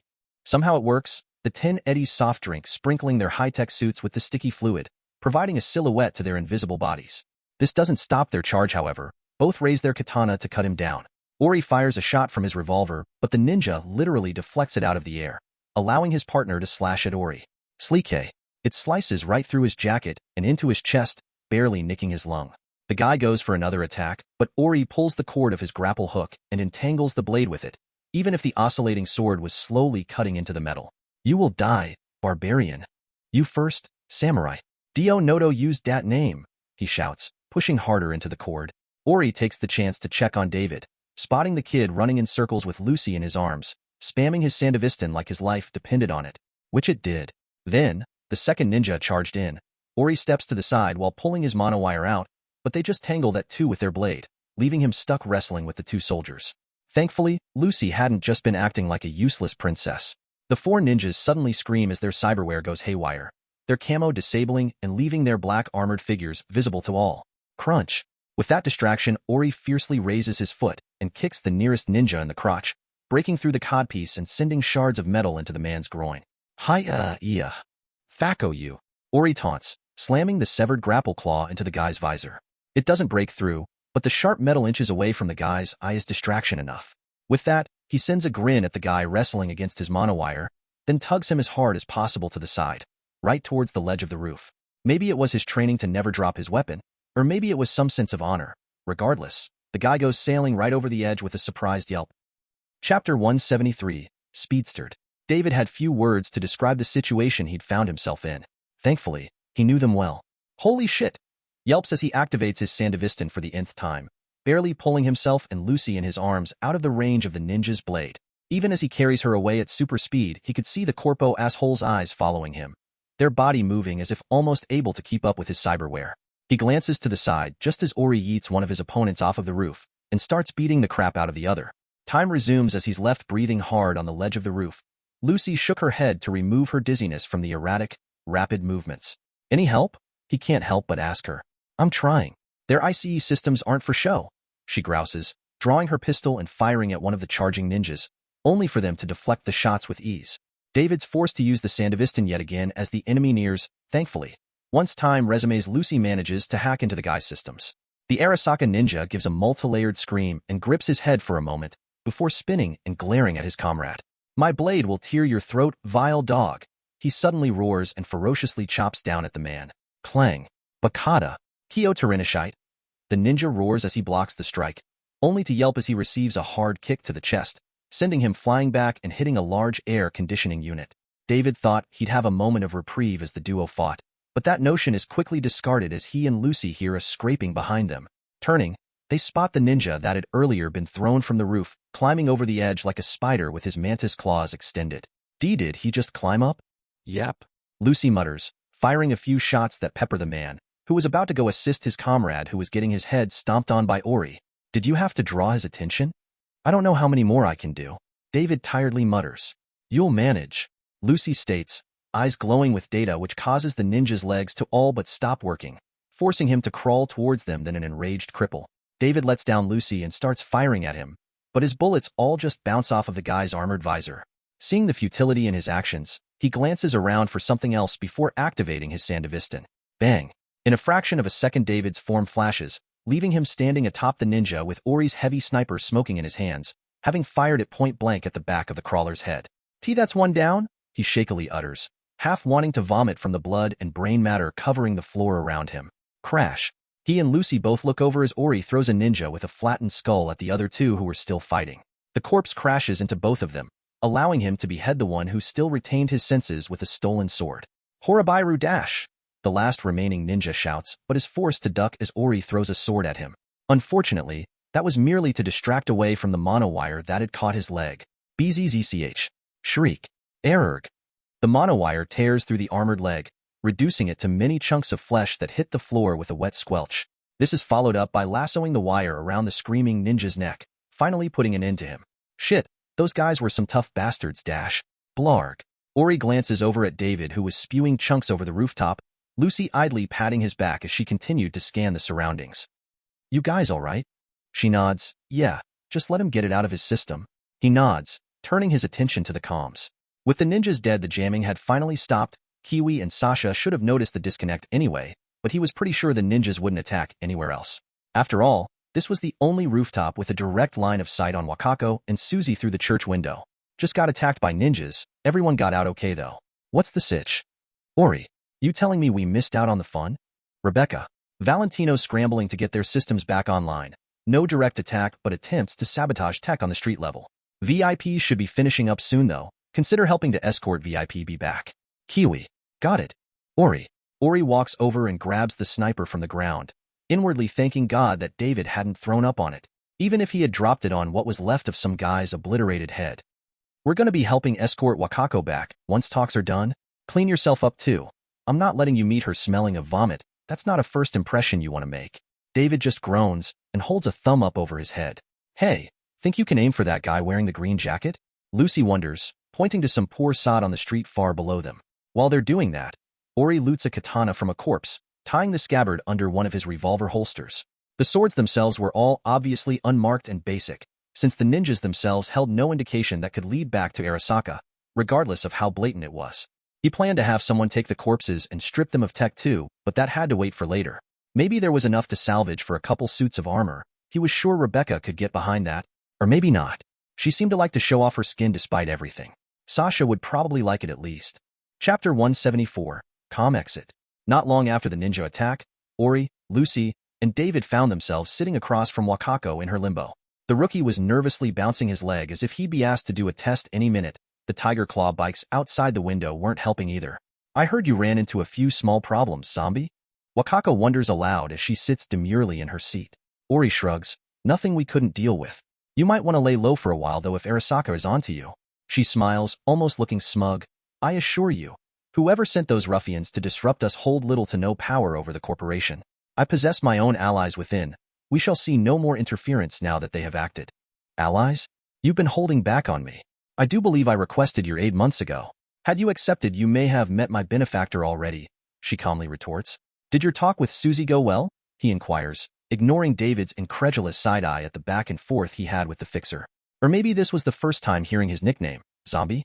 We worked out a collaboration of sorts. My stance on drug manufacture was an obstacle, but I believe I swayed her with sex worker regulations and guarantees. Perhaps in the not-so-distant future the Mox and Tiger Claws may become closer than ever thought possible. She tilts her head at him and lets her gaze go over David and Lucy. New members of your crew? She asks, but Ori is pretty sure she already knows who they are. Mains. You'll have to go to him if you want to hire them for anything, he states, noting Lucy's slight scowl at the idea. Is that so? He's the one they call Mega Man, I recall? She ganders, drawing a choke from David and a chuckle from Ori. And Mega Man? Don't let him hear you call him that. Lucy cautions. I must say I am impressed you both survived an assault from Arasaka. Bare and stealth-oriented they may have been, but their quality and combat experience must not be understated. Why yeah, well, we got lucky, David states. Quite dash. Boom. Next to them the escorting bike abruptly explodes into flames. They just crossed over the southeast bridge into Japantown, so it looked like the enemy Tiger Claws were finally making their move. Settle down.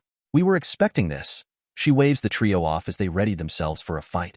But dash, David protests, but is cut off by yet another explosion, this time in front of them, destroying a makeshift blockade that had been hastily erected.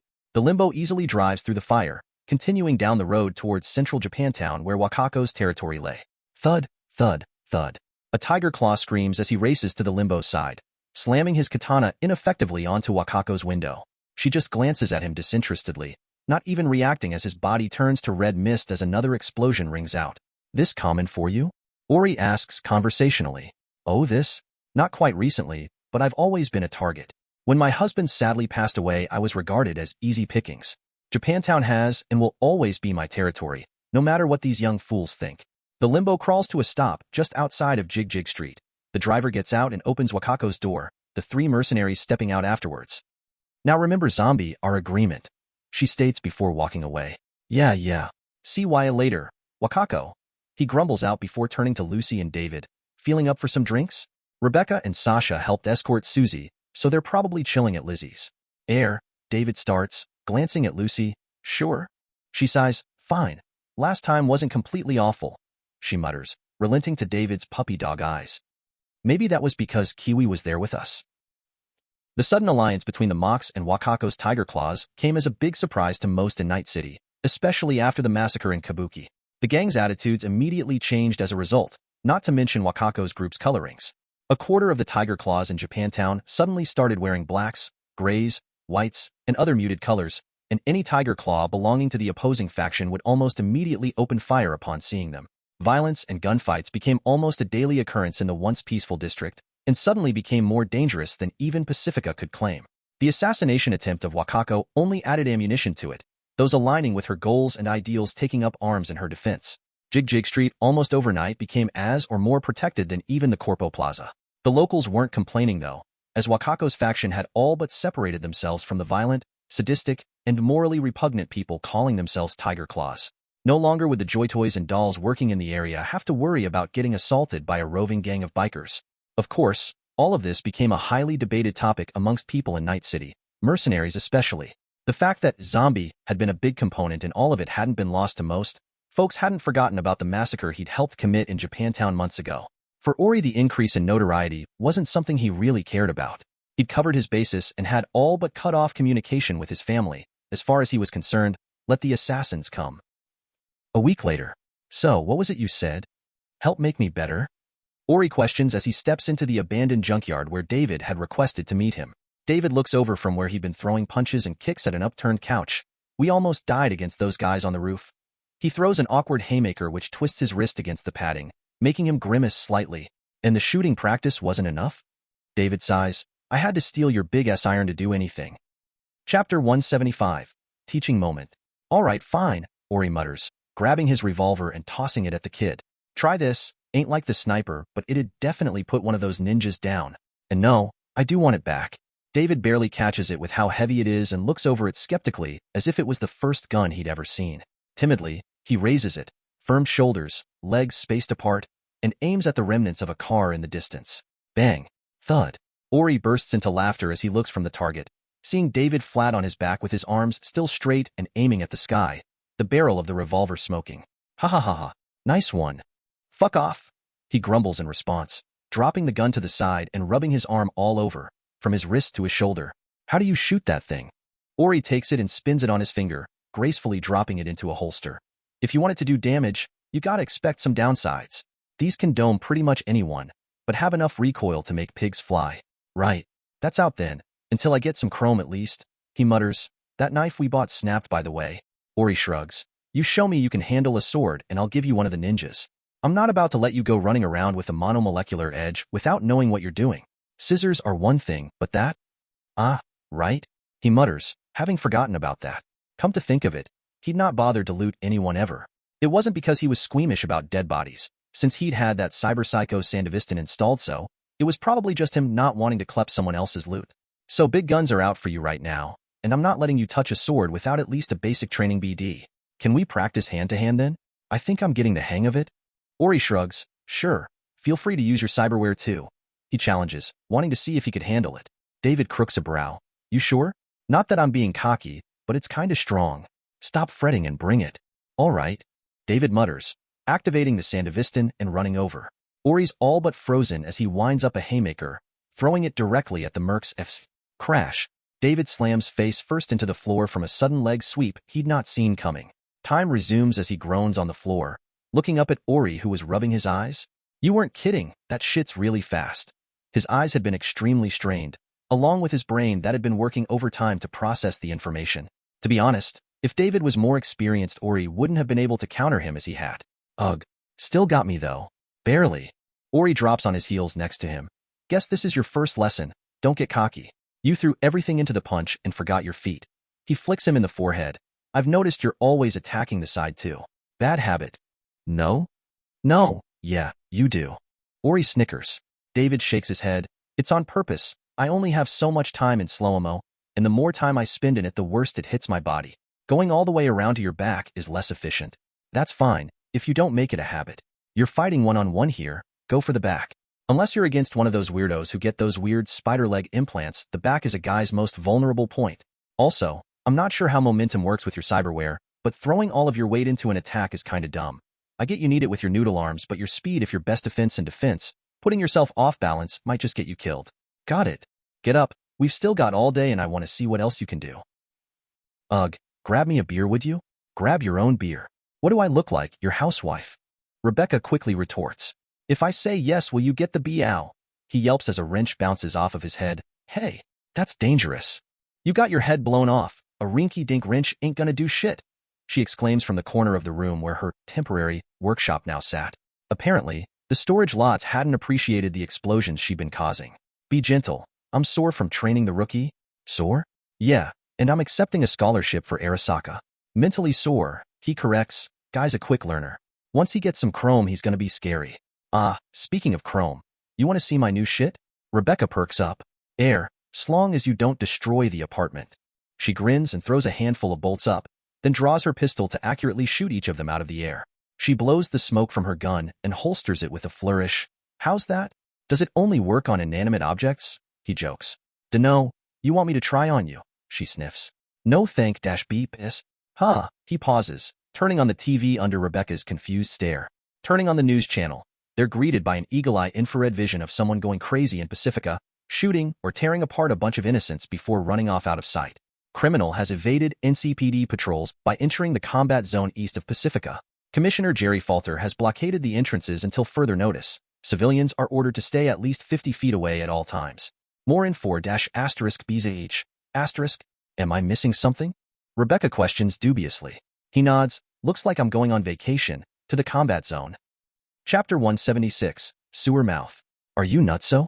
You want to go into the combat zone for that cyberpsycho? Rebecca shouts as he packs an egregious amount of weapons and supplies into the back of his truck. Would you still be mad if I went for another reason? What do you think? Getting yourself killed trying to rescue some gonk is the dumbest thing I've ever heard. He laughs. Sorry to burst your bubble, but I'm not saving anyone. I'm gonna shoot that crazy old bastard in the face. So what's this really about then, if you're not acting the gopher for Regina? Ori shrugs. I've got a grudge I want to settle, and no, you can't come. Why not? First, I need someone to keep track of the cyberware for Charlie. Second, I'm not about to drag you into hell for this. Plus, Sasha needs someone to listen to her mixtape. He chuckles. Hell no. This is not negotiable. I'm coming. I'm sure there's plenty of things I can bribe you with. She folds her arms. Same here. I can take a lot more than you can too. You don't want to go down this route, he smirks. You leave me behind and you ain't touching me for, like, a year. He shrugs. I'm sure Sasha would be willing to help me out. She had her needs. Or Lucy. Isn't Kiwi basically your aunt? I'll have a go at her too. Oh yeah? That David kid is pretty cute. Maybe I'll hit him up too then. Or Maine. I'm sure Doria won't mind sharing. She scowls. I'll fuck Pilar, he states, halting whatever response she's about to give. The fuck? That's what I said. He closes the door of his truck. Jokes aside, I gotta go. I'm kinda on a time limit, so no goodbye sex, so either you can kiss me or sulk until I get back. He leans forwards and puckers for her as she continues to scowl at him. Lois chwants, he pauses. I promise I'll be back. They can only cut off my head so many times before they get bored. She sighs and gives him a peck. You better, 'cause I'm not being a single mom to 6 girl. And, if you ever touch Sasha, I'll shoot both of you until you look the same. That's supposed to scare me? What I'd pay to have boobs like her, he japes. A pair like that comes at 40,000. She blinks as he stares at her. What? I was just curious. And that wasn't what I meant either. You'd both like the same as bloody smears. It's scarier when you don't have to explain it. He grins, riding high from his good mood. Finally, he'd get that goddamn knife back. Really, I'd never ask you for this. Regina, I told you, whatever it takes to help. Cyberpsychosis hurts everyone. I'll try get this guy to you alive. Ori, guess I can't stop you. How are you planning to get inside? Regina, through the sewer. If I can't manage that, I'll drive my truck through the front doors. Ori, well, good news, I've got some contacts inside who like to smuggle things. Regina, can you get me inside without packing me up in separate boxes? Ori, I'll send you their debts. Might take a while to reply though. Heard that most of the combat zone is almost constantly jammed. Regina, nice to know in there no one will hear me scream. Ori, except the guy who carves your face off. Regina, sorry, just trying to lighten the mood. Regina. Ori glares at the manhole as if it just insulted his mother, inwardly wondering if wading through shit was worth it. Clank. A hand lifts and pushes it to the side, allowing a black man with a completely bald head and very obvious cyberware to climb out. He glances around before finally focusing on Ori. You the guy? The guy. Depends. Ori questions. Ah, funny mon? Better leave dim jokes here. Creeps inside won't like him. No comedy club inside? Heh. No, nothing of that sort. Anytime more than 5 mon get together it turns into a bloodbath. Don close your eyes, Don sleep, Don walk the street, Don think you're big shit. I seen the biggest, meanest motherfuckers in there get shanked with a broken monoblade onto shitter. I seen you zomboy. Trust me, this your last chance to quit this daftness and go home to ya pancakes and hot chocolate. I never caught your name, mon. Ori grins, grabbing the rucksack from his truck. Jamair, boys call me Mar. Ya can use my full name though, zomboy. Now, I got a time limit. You got the EDS? Ori sighs, thought she'd already paid you. Yeah, but my back pain's coming back. Someone's gotta pay for my inconvenience. He grins, showing his silver teeth. Ori drops the bag and raises a finger. Or, and hear me out, I kill you and dump your body in the sewers while I find my way alone, he says, prompting a staring contest that neither seemed keen on losing. Ha ha ha ha, you're good. You'll fit it nicely, mon. Jamair laughs. Remember dat.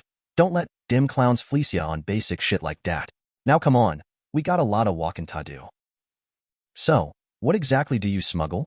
Ori asks conversationally as he does his best not to tread on shit. You know, tech the dead psychos leave, recordings, that sort of thing. Recordings? Dim suits love to drop their tech in air.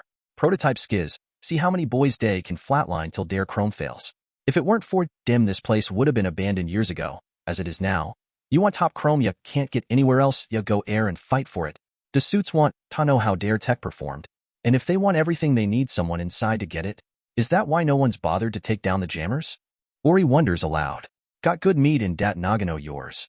Yeah, no one gains from it outside CNN. Most sickos enjoy the freedom. Chapter 177. In the Zone. Plan K. Ori and Jam-Air clamber out of the sewer into an alleyway, gunshots already echoing both nearby and in the distance.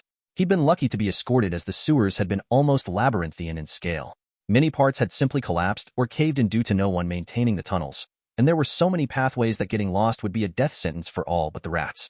According to Jam-Air, there were also areas which were controlled by other gangs, places you didn't want to step in without an army at your back. Punishments for trespass included getting eaten, raped, or skinned alive, the latter of which sounded the worst considering the infections you'd get before expiring, being in a sewer and all. Ah, home sweet home. Jam-Air sighs, taking a big whiff. Ori took a few tentative sniffs too, but only smelled decay, burned flesh, oil, and gunpowder. He walks over to take a look at the street outside the alley, but Jam-Air catches his shoulder, halting him. I wouldn't do dat if I were you. This near to Main Street, gunners camped in almost every building, plus the psychos. He shakes his head, take a quick peek if you must, but don't blame me if you lose yet. Ori just shrugs, hiking up his rucksack and taking a quick peek. Truth enough, it looked like an absolute shit show. Rubble from the falling apart skyscrapers covered the roads with huge sinkholes, allowing shallow tunnels to form. He could see the glint of eyes from the lower floor windows in the nearby skyscrapers, indicating that yes, Jam-Air wasn't lying about gunners. Snipers were the least of your problems, however, as he could see two cyber psychos tearing each other apart in the middle of the street. No one seemed to be getting involved either, probably waiting for the opportunity to fight over what's left like vultures. He ducks back into the alley before someone could start taking pot shots, glancing at Jam-Air. How'd you get around then if the streets are a no-go? Heh, underground? The sewers, tunnels? That's if you want to cross the road. Otherwise you just move between the alleys like this one. There's a reason, turf. Air is so important. He points a thumb at himself and the tower block slightly smaller than the surrounding skyscrapers next to him. I's part of the rat boys, and we own this place air. This is probably the most used manhole in the whole of the combat zone. I dunno. From what you've been telling me, manholes are a much desired commodity. Ori grins and shakes his head. Hey, think you could help me locate someone? I'm sure Regina gave you the gist of my visit. Jam-Air shrugs. I did ma already. What you do from here is up to you. You want help? You gotta make it worth our while. He rubs his fingers together. And no, threatening to shoot me ain't gonna work this time. Ori lets out a long sigh. He hadn't thought finding the psycho was gonna be easy, but seeing the state of the combat zone made him well aware that he was out of his depth. He could try fight the place single-handedly, sure, but that probably wouldn't help in identifying his quarry. How much you want? Dis our Eid quarters. Don talk to nobody but me and the gal I'm showing ya, unless spoken to. Might be the nicest folk in air, but we not soft like dem punks outside. You hear? Ori nods as he's led through the dilapidated building, passing various heavily armed and armored people, each giving him the stink eye as if he'd stolen their can of soup or something. They reach the top floor and pass through an armored door, showing a type of workshop/security room/junkyard, monitors that were showing the feeds from various hidden cameras and other tech they'd managed to hack into. There were only two other people besides Ori and Jam-Air, one woman with a permanent scowl on her face, along with a smiling scar, extending her lips. Next was a skinny dude with his hood up, eyes glowing a dull fluorescent blue under it. Mar? Who's this? Our guest from Miss Jones. Wanted our assistance finned in, somebody for him. Already paid the EDS. Jam-Air states, shutting the door behind them. Ah, that zombie guy? I heard you've been busy, the guy remarks. Ori shrugs, mostly old news. I'm kinda in a rush though. Rather my guy not get zeroed before I can reach him. He states, ignoring the scarred girl's glare. She sighs after a while, however, nodding at him. Who are you looking for then? That cyber psycho who went on a rampage yesterday, caused the combat zone to get blockaded. Heh, that's just publicity shit. This place is always blockaded. Just not everyone can see the guards. The hooded guy snidely remarks. Shut up, Cohen, he paid. We work. She frowns. The feeds we get from outside are usually delayed. You're gonna have to port up and show us if you want that info to mean anything. Ori crooks a brow and steps towards the machinery. Aren't you supposed to get me a drink first? I don't just port with any girl, you know. Huh, right. Showy here's drier than the Badlands. You'd need the river to squeeze it, I dash. Click. Jam-Air trails off as he eyes the gun aimed at his head, courtesy of Showy. Era, forget all dat. I was just saying, how lucky a man'd be. Right. Ori drawls as he ports his interface and pulls up the recent news story detailing his target. He wasn't worried about viruses, mostly because his IC had been checked by 3 separate netrunners, along with the nanites being able to heal whatever damage it might do, separating his interface if needs be. Ho-ho, looks at dat Chromeboy go. Jam Air chortles as they zoom in on the cyber psycho, literally tearing one unfortunate civilian in half. You sure you want to find this guy? Seems like the kind of shit kids think is hiding under their bed. I can already tell the guy's chrome is off the charts, probably why he's so off his rocker. Cohen startles, clearly disturbed by Ori's goal, or death sentence. Chapter 178, Jaywalking. Zomboy, this baller fucked, the Max Tac Goons Day, sin after him. Ya really think you can touch this mon? Ori shrugs. I took the gig. I'll complete it. I just need you fine chums to tell me where the egghead is. If the kid wants to die, let him die. Who knows, might surprise us. Jamair looks to the others. On it, but it'll probably take a while to find anything. I'll be watching the feeds, but I'm not expecting our guy to jump out and dance for the cams anytime soon. Cohen says. Showie nods. We'll keep our ears close to the ground. We'll probably hear about this guy going crazy before seeing it. Ori walks over to the boarded-up window and peeks at the skyscraper on the other side of the street. I'll start looking myself too then. You won't mind if I pay your neighbors a visit? Jamair snorts. Over there? Not a single gang in dat building. Each couple floors is owned by somebody else. Mainly it's the bolos though. Guys control the upper floors along with the elevator systems. While we'd appreciate you cleaning up for us, it's probably best you leave the status quo. You remove them, and who knows who replaces them. Right now we've got a truce going. Sides, gunning for them isn't going to speed up the search for your target. Showie says, obviously skeptical that he could eliminate the rival gangs on his own, regardless of what he might claim. Where'd you recommend then? Down the street, 3rd skyscraper over where the skinned bodies are hanging. If your guy got caught, he'll be there with the Mongols, she states. And they are? One of the more dangerous groups around. They hunt down more psychos than anyone else and probably have more chrome, guns, and armor than anyone else. They like to do the messy work in the basement of the building. Ori crooks a brow at that. How'd you know that? Former member. Showie shakes her head. The Rat Boys and Mongols have a working relationship. We occasionally smuggle their stuff out of the zone for a cut. She pauses. Either way, I'd recommend asking him before anything. They don't usually shoot on sight, and I'd rather not antagonize them by sending you to cause trouble. I promise to not mention your names, he assures. How will you contact me if my guy turns up? Cohen tosses a barebones device that looked thrown together in last few seconds, exposed wiring, plastic, and the screen buzzed shakily. Tuned it up to sync with the jammers. Won't work outside of their range, obviously. Ori presses the button on it, causing all 3 of the Rat Boys to squint at the incoming call. Just checking it works, thanks. He grips Boar and heads for the door. I'll see you guys later. Hopefully. Out on the street, Ori slips out from the alleyway into the street behind the Rat Boys building and dips behind a large pile of concrete rubble. He wasn't entirely sure if he was safe or not given the many gunshots going off around him, from nearby streets and also within the buildings around him. Regardless, he'd probably manage. He scans the area and quickly sprints for the next covered position, only to slow to a job as he notices a black figure above him, seemingly hanging onto the side of a skyscraper. The guy was wearing a sleeveless hoodie that displayed his completely cybernetic arms, and his torso also looked far too wide for the body itself, not to mention the fact the guy's legs were massive and digitigrade-shaped. Ori's eyes widen as the guy abruptly leaps from the side of the building straight towards him in an arc, a loud hum of short-circuiting cybernetics blaring in his ears. Imagine AL-4D Hunter leaping at him. He immediately opens fire on the guy with Boar, hitting a few shots which alter his flight path a good amount. Unfortunately, some sort of thrusters opens from the guy's triceps, putting him back on target. Almost as he reaches Ori, his hands fold backwards, allowing 2 huge blades to shoot forward from where his hand had been. What the fuck? Ori exclaims, firing another slug from Boar which nails the guy in the head, somehow still not killing him despite missing one eye and a substantial portion of his brain. Crash. The guy hits the ground hard, the suspension systems in the cybernetic legs working overtime to limit the damage. He jams his wrist-mounted blades into the ground to alter his slide, pushing him towards Ori again like a crazed figure skater. Bang bang. A blade deflects one shot, but the other hit him in the chest, sending him flailing on his side as he attempts to regain his balance. Ori kept up the assault, however, rapidly reloading as he rammed slug after slut into the cyberpsycho, who screeched like a dying animal. Just die already, you bucket of shit and bolts. Asterisk SCRECCKKKKKKKKKK. Asterisk. Ori lines up a shot on the guy's head when a gun rings out from a nearby building, a bullet hitting him in the side and throwing off his aim. This, of course, allows the psycho the opportunity to lunge at him. A blade pierces right through Ori's shoulder as he fights to gain control of the other. He wrestles with the squirming madman for a second or two, grinding his teeth as the blade in his shoulder twisting and pulls in the wound. Fucking gonk fuck. Get off. Crunch. The fucking cyber psycho sinks its teeth into Ori's collarbone, breaking it under the sheer force of his jaws. Finally losing his temper, Ori backs up towards a wall and stabs the free wrist blade into the wall behind him, then jamming bore into the fucker's neck as it continues biting him. Boom. Splatter. The psycho's head explodes into red mist, sending brain matter and bone fragments everywhere, some even getting in his mouth. Not to mention deafening himself with his own gun with how close he'd had to shoot it. Scowling hard, he turns towards the building he'd gotten shot from. I'm coming for you next, asshole.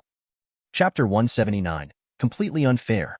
Ori steps over the fresh corpse he'd just created and growls under his breath after reaching for some more slugs, finding his pouch empty. He'd wiped out a smaller gang of almost psychos who'd thought it was funny to take potshots at him from the building, and they hadn't wanted to go quietly. They didn't really have anything worth stealing, and he hadn't bothered going higher up the building since the larger gangs would probably be waiting for him there. Sighing under his breath, he steps back onto the street, only to pause at the faint sound of humming. It was unfamiliar, not a sound he'd actually heard before. The only thing similar was a cartoon on TV. The protagonist rode a hoverboard that sounded similar, he recalled. Squinting suspiciously, he scans his surroundings for something, half expecting some more ninjas to appear out of the blue. Show yourself. Maybe it's just the wind? He curses almost immediately after that thought, however. It was already too late, though. He'd jinxed himself. Sighing, he glances around, then up at the sky, his pupils shrinking to the size of a pin tip as he spots something. You're fucking kidding him, he utters, barely throwing himself behind some rubble as the missile slams into the ground next to him. Boom. The explosion rocks the entire street, almost causing nearby buildings to collapse under its sheer force. Even a heavily armored chromejock would be unable to survive a ballistic missile. Ori gets knocked out immediately as pain rocks his body. Off. Ori groans in a rictus of pain, blinking his eyes or eye as the nanites struggle to reform his body. Judging by the fact he could see his arm and leg meters away from him, he'd been completely mangled by the precision strike of whoever fired that fucking missile. Worst of all, his fucking monowire was that arm. He flops onto his side, ignoring the large crater he now found himself in, and starts crawling towards his limbs, his single remaining arm and stump leg allowing him some degree of movement. Can someone stop that fucking humming? He angrily shouts through the pain, the humming now louder than ever. Host and CRI Idacall Conan Audition, working repairs. At $% admins $at. God, even the fucking nanites got their asses kicked. He lets out a tired yet relieved breath from his single working lung as he finally reaches his arm, placing it against his stump and hoping it'd connect. Thankfully, small tendrils of blood vessels and cartilage branch out to bring it back into the hole. Ori lays back as the nanites work, idly reaching for his holsters and breathing another long sigh as he feels 6 revolvers still there, if damaged and likely unusable for now. I said fuck OFF, he shouts, throwing a rock across the crater towards where he'd narrowed down the humming. Unexpectedly, he actually hits something, the rock hitting something metallic and causing sparks to flicker as a camouflage cloak falls. There, he's greeted by some sort of unmarked drone, one with a very obvious camera recording him for some reason. Well, he could guess the reason. Arasaka wants their tech back. The drone flies away, of course, delivering whatever information it had garnered to its masters. Shit. Left arm function restored. Flesh, $or. He flexes his arm and nods to himself. With that done, he starts making his way to his leg, only to pause when he spots some figures standing around the crater, looking down at him. He speeds up his crawl, reaching his leg and shoving it into what remained of his trousers so the nanites could work their magic. Then, he flops backwards and acts like he'd passed out. His ears twitch as the people around him immediately begin moving. Tonam Dalat with this guy? His software, which thankfully was still working, immediately begins translating the Russian. Grab him, scrap him, sell him. What else? Another sniffs at the question. Whatever, just grab -1 starts, only for Ori to finally act. Throwing his monowire out and cutting their legs from the knee down completely off. They all scream, of course, but Ori continues flailing his monowire around until all that's left are piles of dismembered bodies. Left leg restored. Left leg function restored. FFF flesh administrator or. He works his knee a couple times before finally standing, grimacing as the shattered pieces of his spine flow around like floaters in an eye. The nanites taut the muscles and pulls them back in, however, using a thin layer of cartilage to keep everything working for now. He swipes one of the dead gang members' Nakota Copperhead rifles after being unable to find where Boar had gone. Rebecca was gonna be pissed. After clambering out of the crater, away from the gathering eyes to see what the missile was for, He dips into an alleyway and almost collapses against a wall. His eyes shoot open, however, as the humming makes itself known once more. This time, however, the drone unveils itself and floats in front of him. Just as he'd about to shoot it, a holoscreen appears before it, displaying a shadowed figure with a modulated voice. Zombie, I am an acquaintance that sees value in you, which is more than I can say for my friends. You may have already guessed that Arasaka has taken note of you. I managed to slip this drone into the fleet they sent to spy on you. So you're just another Arasaka dash. This is a pre-recorded message, so hopefully it will reach you before they complete their plan. They will send a missile to test how far your regenerative abilities extend, which is folly on their part as you will undoubtedly perish. The man remarks with finality.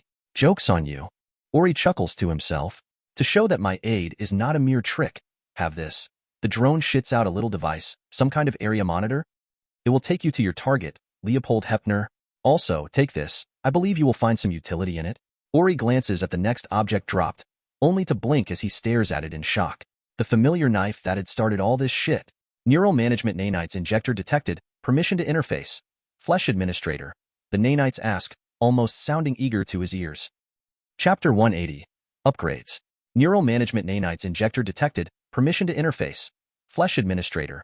The Nanites ask, almost sounding eager to his ears.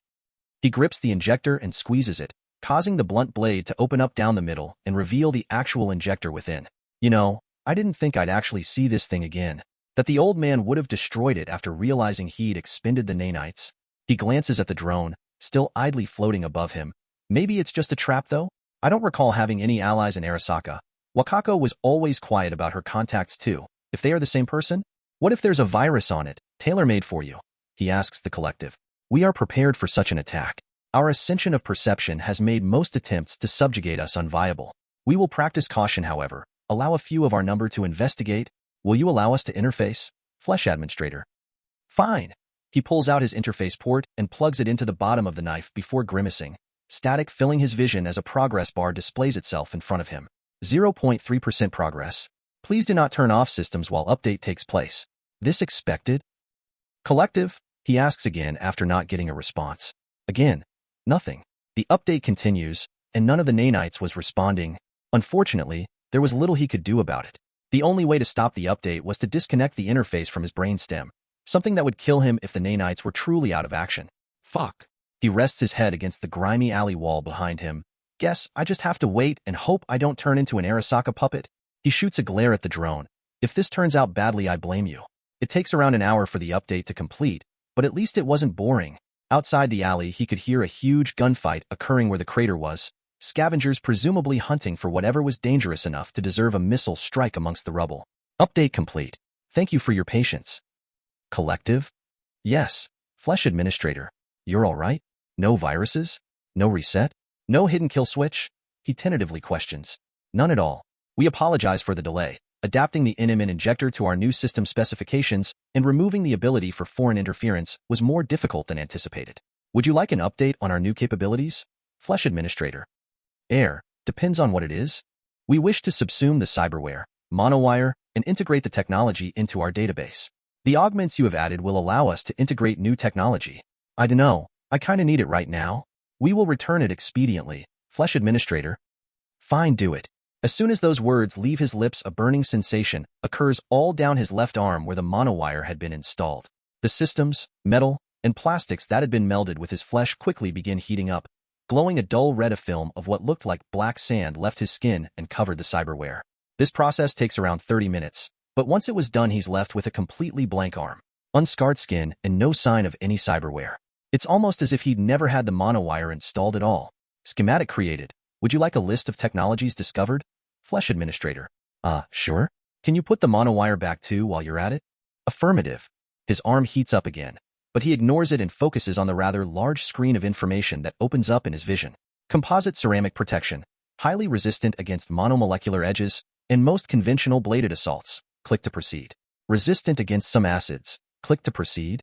Monomolecular edge. One atom-thin edge that can cut all but the toughest or most specialized material. Click to proceed. Bioelectric battery. Rechargeable batteries that siphon electricity from the body. Click to proceed. Wire motor. Extends or retracts wire, cord, etc. Click to proceed. Insulated thermal generator. Rapidly heat up materials up to 1,500 degrees. Can be overcharged if necessary. Click to proceed. Insulated/hardened plastics. Resistant against most acids. Click to proceed. Resistant to heat. Click to proceed. Ori scrolls through it, ignoring the other metals and stuff the nanites had managed to extract from the monowire. He wasn't entirely sure why the nanites were showing him this, unless they expected him to do something with it. Maybe install a monowire on his right hand and both legs? He glances down at his left arm and tilts his head. Unlike his original cyberware, his new monowire was almost entirely concealed under his skin, with only the wire slot visible. Of course, there were many changes elsewhere. His entire left and right hand had turned completely black with the composite ceramic, which made them basically immune to any monomolecular attack, especially his own. His original plating had only segments on the palm and index finger. While his skin felt a bit stiff from the hard material, it was almost like having calluses. Nothing all that intrusive. He liked it. At the very least, it was added protection, something he'd need in the combat zone. Why not cover the rest of my arms with the ceramic? Not enough materials. Utilize the NMN injector on viable subjects. Flesh Administrator. Ah, right. Almost forgot. He mutters, gripping the NMN knife. Permission to integrate. Flesh Administrator. Sure, he mutters, blinking as the flesh around his right wrist opens up, tendrils of black powder pulling the knife out of his grasp and into the vacant hole. Like a blanket, the flesh wraps it, sucking the knife under his skin as the uncomfortable sensation of his entire arm morphing to make room continues. Another 5 minutes pass, and Ori's left with only a strange slot on the underside of his wrist, just below his hand. He tenses and the NMN injector shoots forwards, the blunt blade opening up in preparation to inject his nanites. Like Assassin's Creed hidden blade. Huh, cool. He utters, a grin forming on his lips. We aim to impress. Flesh Administrator. Chapter 181. Subtract. / companion bot. So, you want to tell us what dat missile was about? Jammer questions as he and Xiaoi sit opposite Ori as the Merc shovels outrageous amounts of food into his mouth. Ori shrugs in response, probably someone just trying to get rid of a dangerous psycho. He says in between bites, already feeling his reserves restoring. The explosion had almost wiped out his fat storage since the nanites needed to use it to heal him. Thankfully, it hadn't been enough to turn him into a skinny-ass zombie. There'd be questions if it had. And, dat drone? Ya didn't ave it when you first came? Ori glances over his shoulder at the drone, which was still hovering behind him uncloaked. He'd thought that it would have left by now, but maybe his anonymous benefactor wanted the ability to contact him in future. Yeah, he'd deal with it in a minute. Manage to scavenge parts to rebuild it. Might stick a machine gun on it. He shakes his head. I'm only here to take a break. You weren't lying about the streets being a shit show. We did warn you. I'm honestly surprised you came back in one piece, though. Xiaoi remarks. Thanks for the vote of confidence. He pulls out the tracker he'd been given. I also stumbled across some discarded parts from my target. Cobbled this together. Think you could help track him with it? Xiaoi takes it and blinks. You made this? Quit pulling my leg and stop bullshitting me. Look, can you help or not? 'Cause this'll cut the search time down by a lot. Fine. The trio made their way to Cohen and hand him the device, allowing him to start triangulating the old man's location. It doesn't take long for them to find something.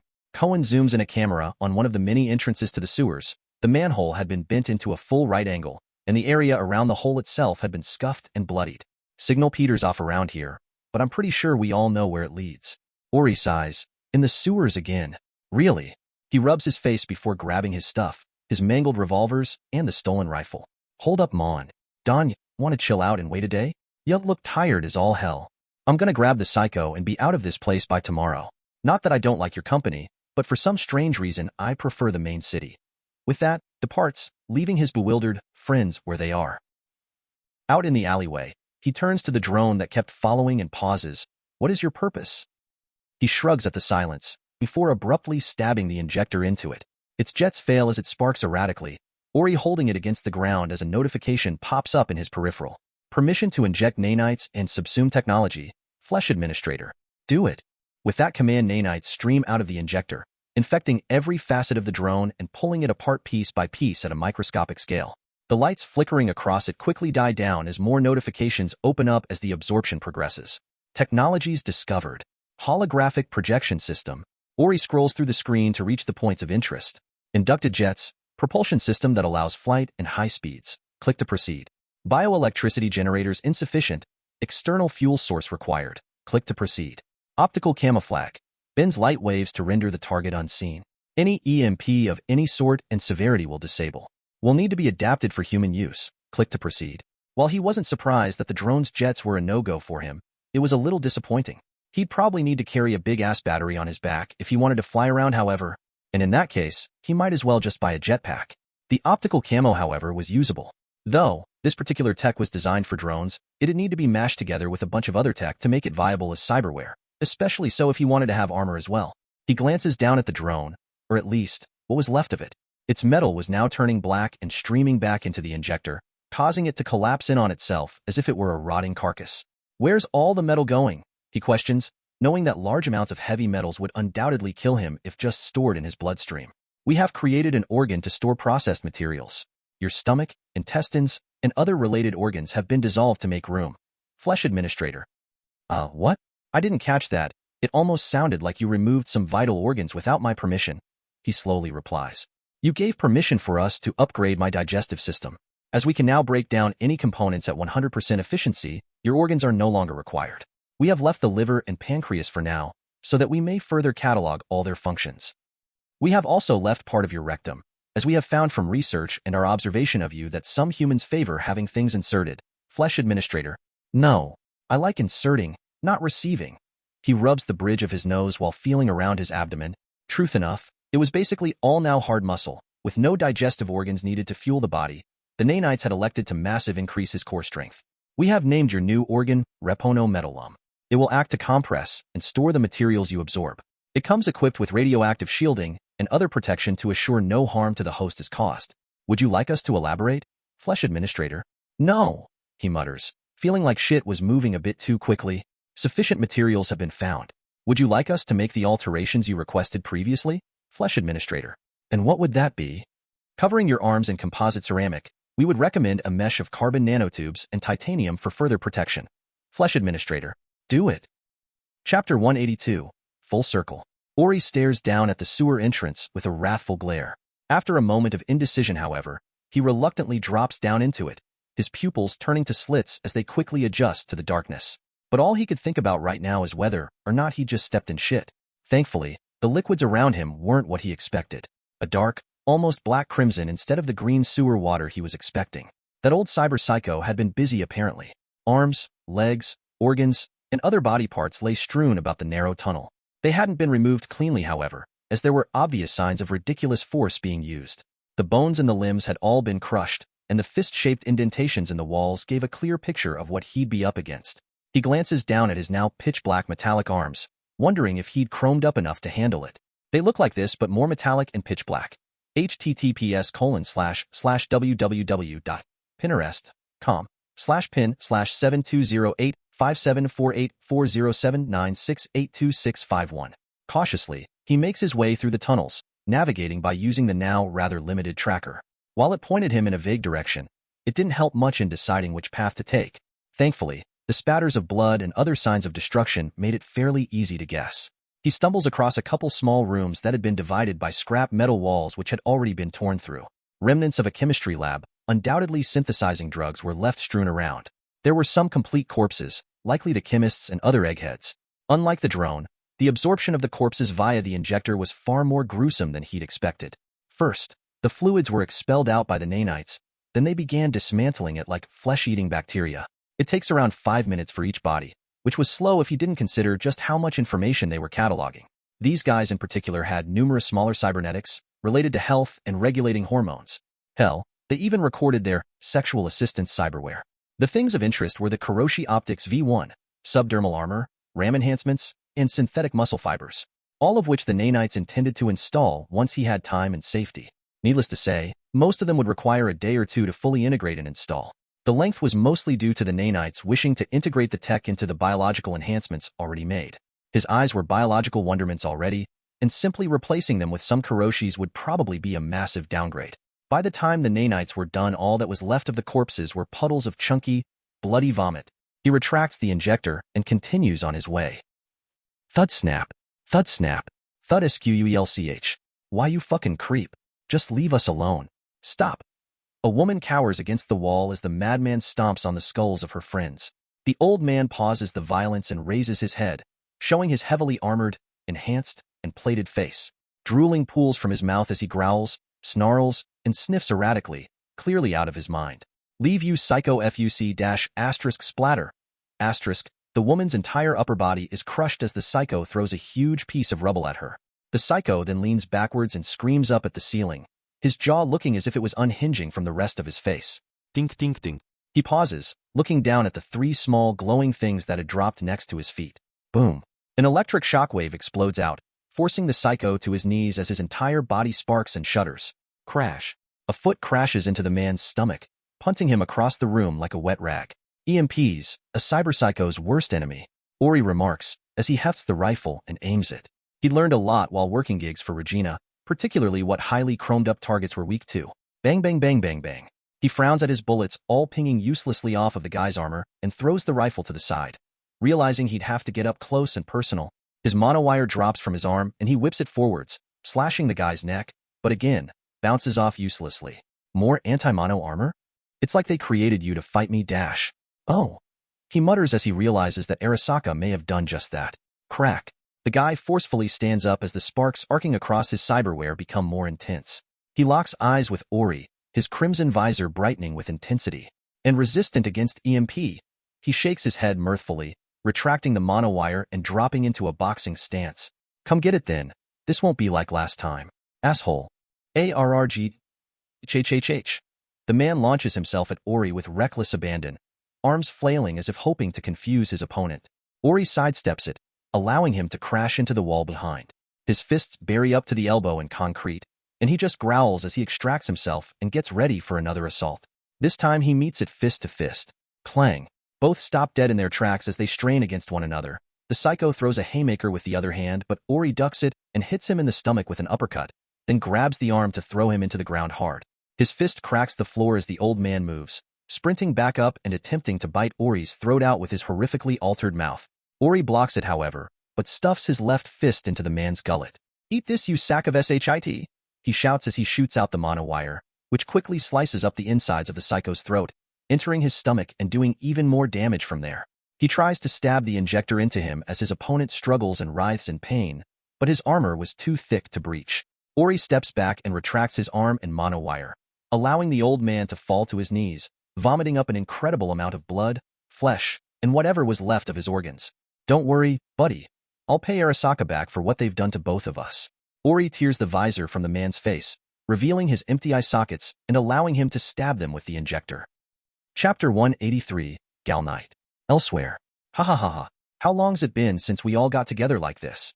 Rebecca laughs, giddily clapping the backs of Kiwi and Dorio, all as Lucy and Sasha watch with mild apprehension.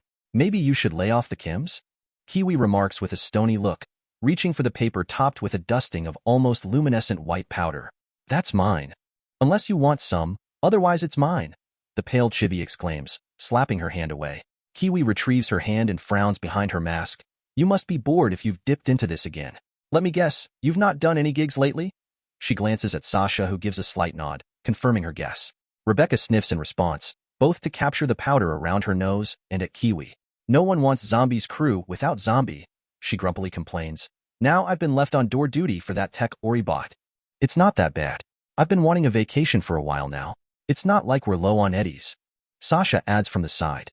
"Besides, we'll be up to our necks with work once the stuff in Japantown starts. That's some dangerous territory. Luce showed us what you ran into last time. Arasaka ninjas, I'm on edge just being around you. Who knows if they'll try get rid of you before you can cause any damage," Dorio states while surreptitiously taking a glance over her shoulder. You guys worry too much. We're still too small to catch their attention. They'll be too busy gunning for that old bag fixer to grab us anyway." Rebecca waves their worries off. Dorio sighs and shakes her head, taking a big gulp of her drug before ordering another. "Let's just hope you're right." Speaking of Saka, though, Main's been talking to that fixer about following up on that last gig. Tanaka was the name, I think. Dorio.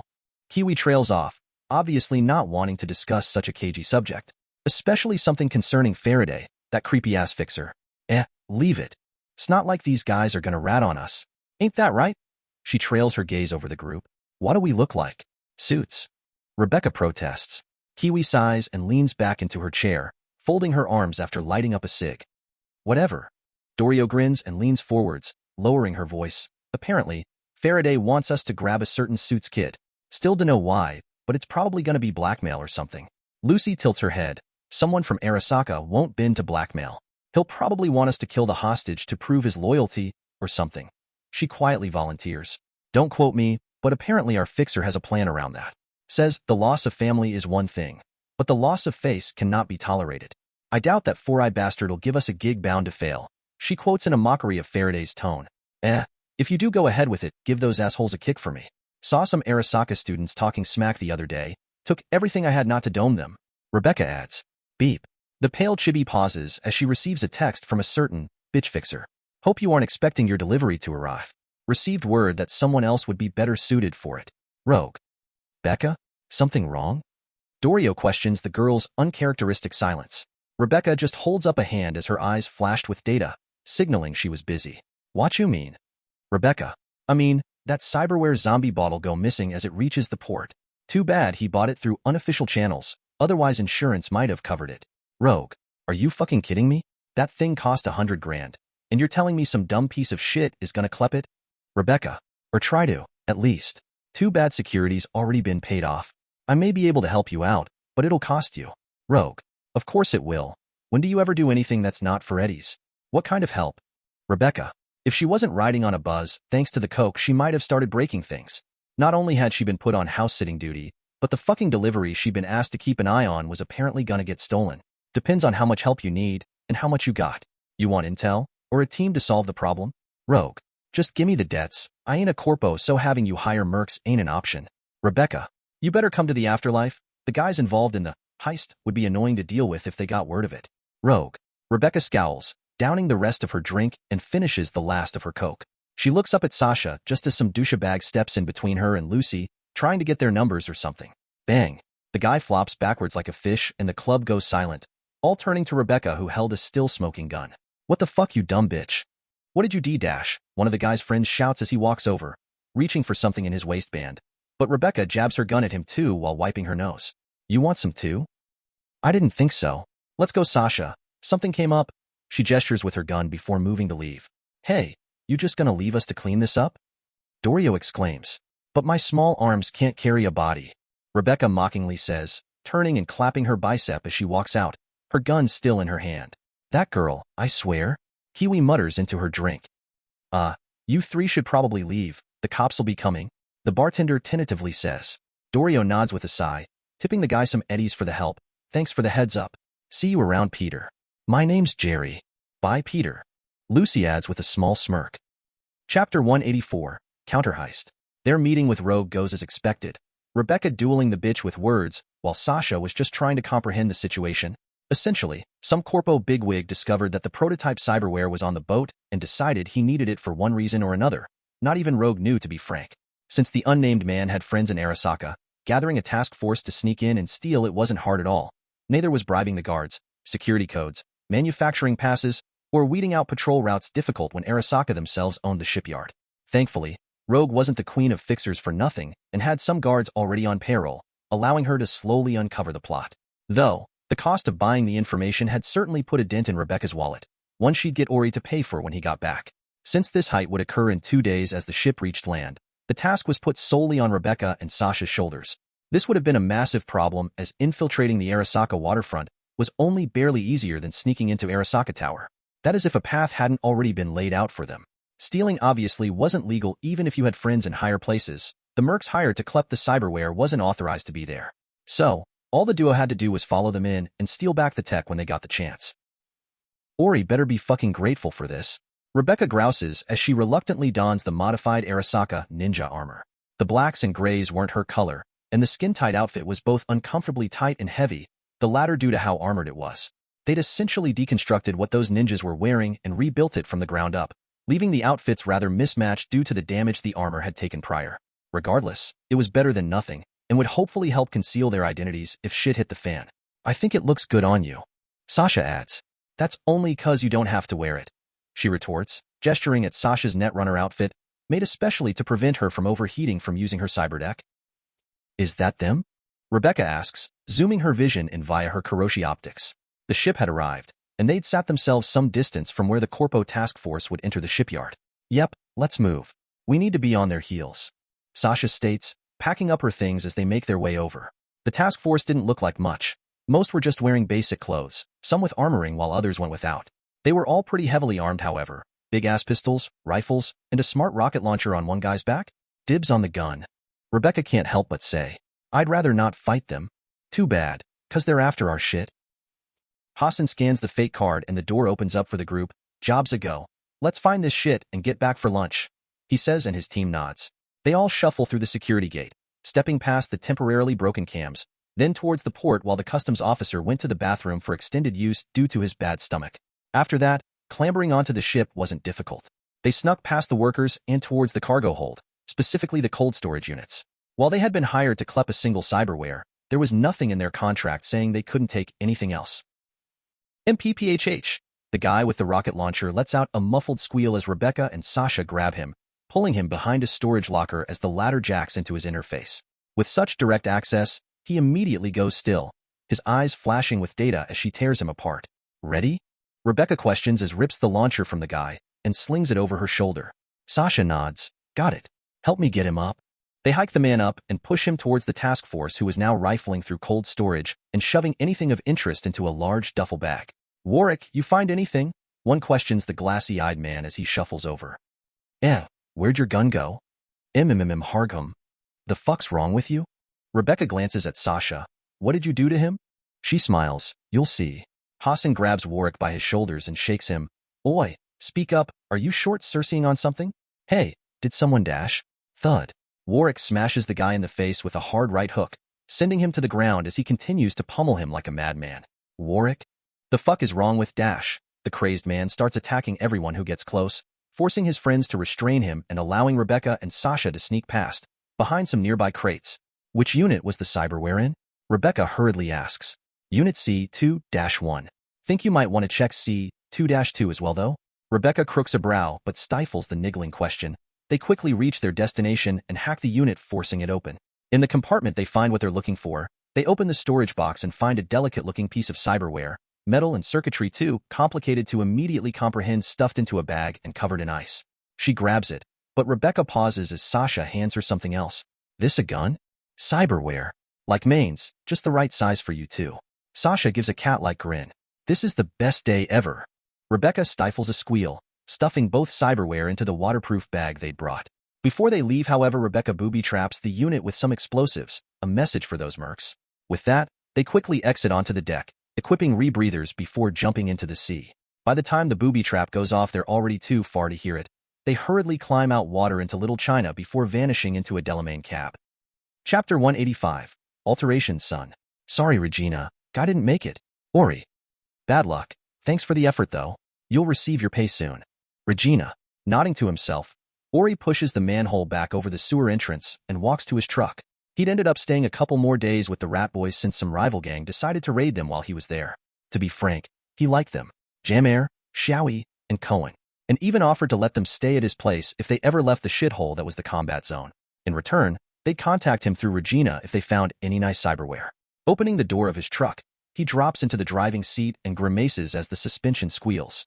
His new weight was rather substantial from all the changes, especially since he'd had the nanites work on upgrades during his sleep. They'd increased his height to 6.2 foot while heavily reinforcing his bones. His tendons and muscles had all been enhanced via the synthetic augments he'd harvested from downed opponents, and the compressed metals stored in his newly created organ only made him heavier. With half his reserves filled, he weighed around 220 kilograms.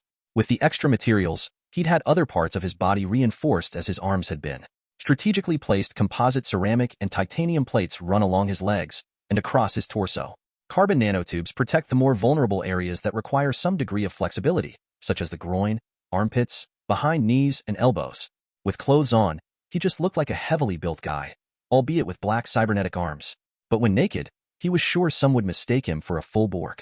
He could change this if he wanted, of course. The nanites could relatively easily dissolve the additions and return to his regular body, but he saw no need for it. Not right now, at least. Hopefully Rebecca wouldn't mind. His eyes had also seen some alterations, now implementing various aspects from Kiroshi optics. Smart weapons were easier to utilize and link with, zooming and scanning functions operated well, and his FPS, for lack of a better word, had been drastically increased. As for what he'd harvested from the Cyberpsycho, prototype Arasaka ankle propulsion system, a cyberware that functions almost identically to your average fortified ankles augment, with the exception of allowing massive bursts of speed. Powered leaps require a cooldown after each use as the augment needs to reset. This was what old Leopold had been using to speed around the place. Ori had only used it once since its installation, but he'd ended up firmly planting his head into the ceiling. Yeah, he'd need more practice before he could use it in combat. Militech Berserk 5 Malawian Quatches, a cyberware that when activated pumps the user with adrenaline and other combat drugs. It also comes equipped with nanobots that temporarily reinforce the user's body, drastically increasing their strength and durability. The Nanites had a field day with the Berserk cyberware. Ori hadn't known that nanobots were involved in it, but it made sense when he thought about it. How would a small implant like this affect the durability of the entire body? The collective tore apart the foreign nanobots and integrated their tech into themselves, unlocking the ability to harden and assist in movements. It was kind of stupid how durable Ori was at this point. He wondered if Atom Smasher could endure what he could, because he sincerely doubted it. That wasn't all, however, as Arasaka had integrated their own tech into the Militech cyberware. Prototype Arasaka Berserk module. While the Berserk cyberware is activated, nanobots are more responsive to damage taken, redirecting resources to guarding areas under assault. Essentially, this enabled the Nanites to flood his blood and enhance particular parts of his body, further increasing the effects of the Berserk cyberware. Basically this guy, but to a lesser extent. https://metalgear.fandom.com/wiki/Steven_Armstrong?file =nanomachinessen. PNG. Of course, this didn't enhance his actual armor that much, but if any attack reached his flesh, it'd end up being stopped by the Nanites. There were some other lesser cyberware too, but they were negligible at this point. Merely more blueprints for the Nanites to build off of. He did have one project in mind after seeing his inability to breach Leopold's armor, but that'd have to wait for later. Honey, I'm home, Ori announces as he steps through the door of his apartment, but pauses when a fist filled with cybernetic fingers smashes him in the face. Rebecca's surprised, however, as the veins in Ori's face bulged for an instant, his nose and the area around it turning black and making her feel as though she'd punched a titanium wall. Clank. Ouch. Ow, ow, ow. What the hell? She angrily shouts, waving her already bruising fist at him. You punched me. What do you want me to do? Like, I don't know. Did you get taller? She questions, walking over and looking up at him with a curious frown. He shrugs. No, you just got shorter. He smirks, this time dodging her next punch. I was expecting a kiss, not to get home and get fisted. He chortles as he dances around the room to avoid her. Yeah, well, pucker up, she shouts, still trying to punch him. I'm never house-sitting again. Wherever you're going you take me, or I'll sneak into a suitcase or something. Why? All you had to do was sit home and chill. Do you have any idea what the combat zone is like? Yeah. Fucking awesome. I saw on the news someone dropped the goddamn missile there. I heard about that. When it hit me in the face. It hit you? It blew my arm and leg off. She glances at his arms, blinking at them a couple times. Okay, I'm no expert, but I'm sure there's no top dog ripperdoc over there. Where'd the arms come from? I, found them? Bullshit. Ori wets his lips. I got them replaced by a friend after they were blown off.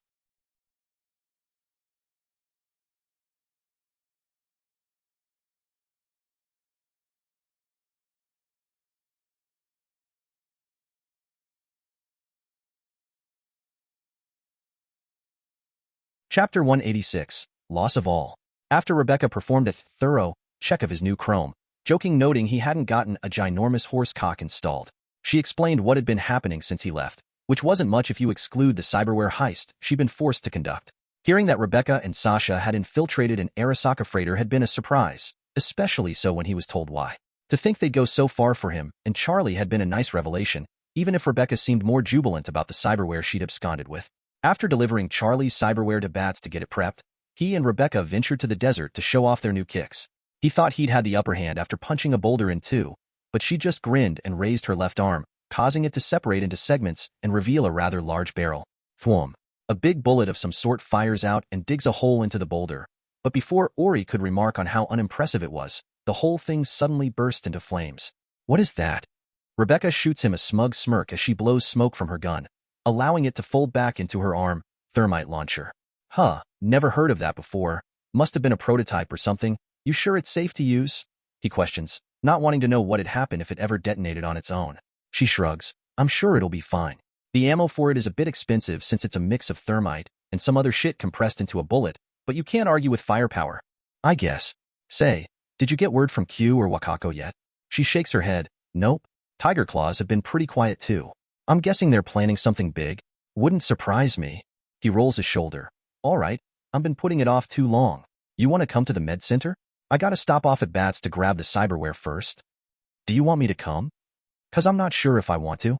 She admits unsurely. I don't know. Do you want anything to do with Charlie? He questions. I'll be an aunt, but I'm not playing mommy to some brat. No matter who she is. She folds her arms as if waiting for an argument. Ori just shrugs. That's fine. I've been planning to leave her with Kat anyway. Punks like us can't raise someone well. I know that much. Later, Ori found himself standing outside Charlie's room.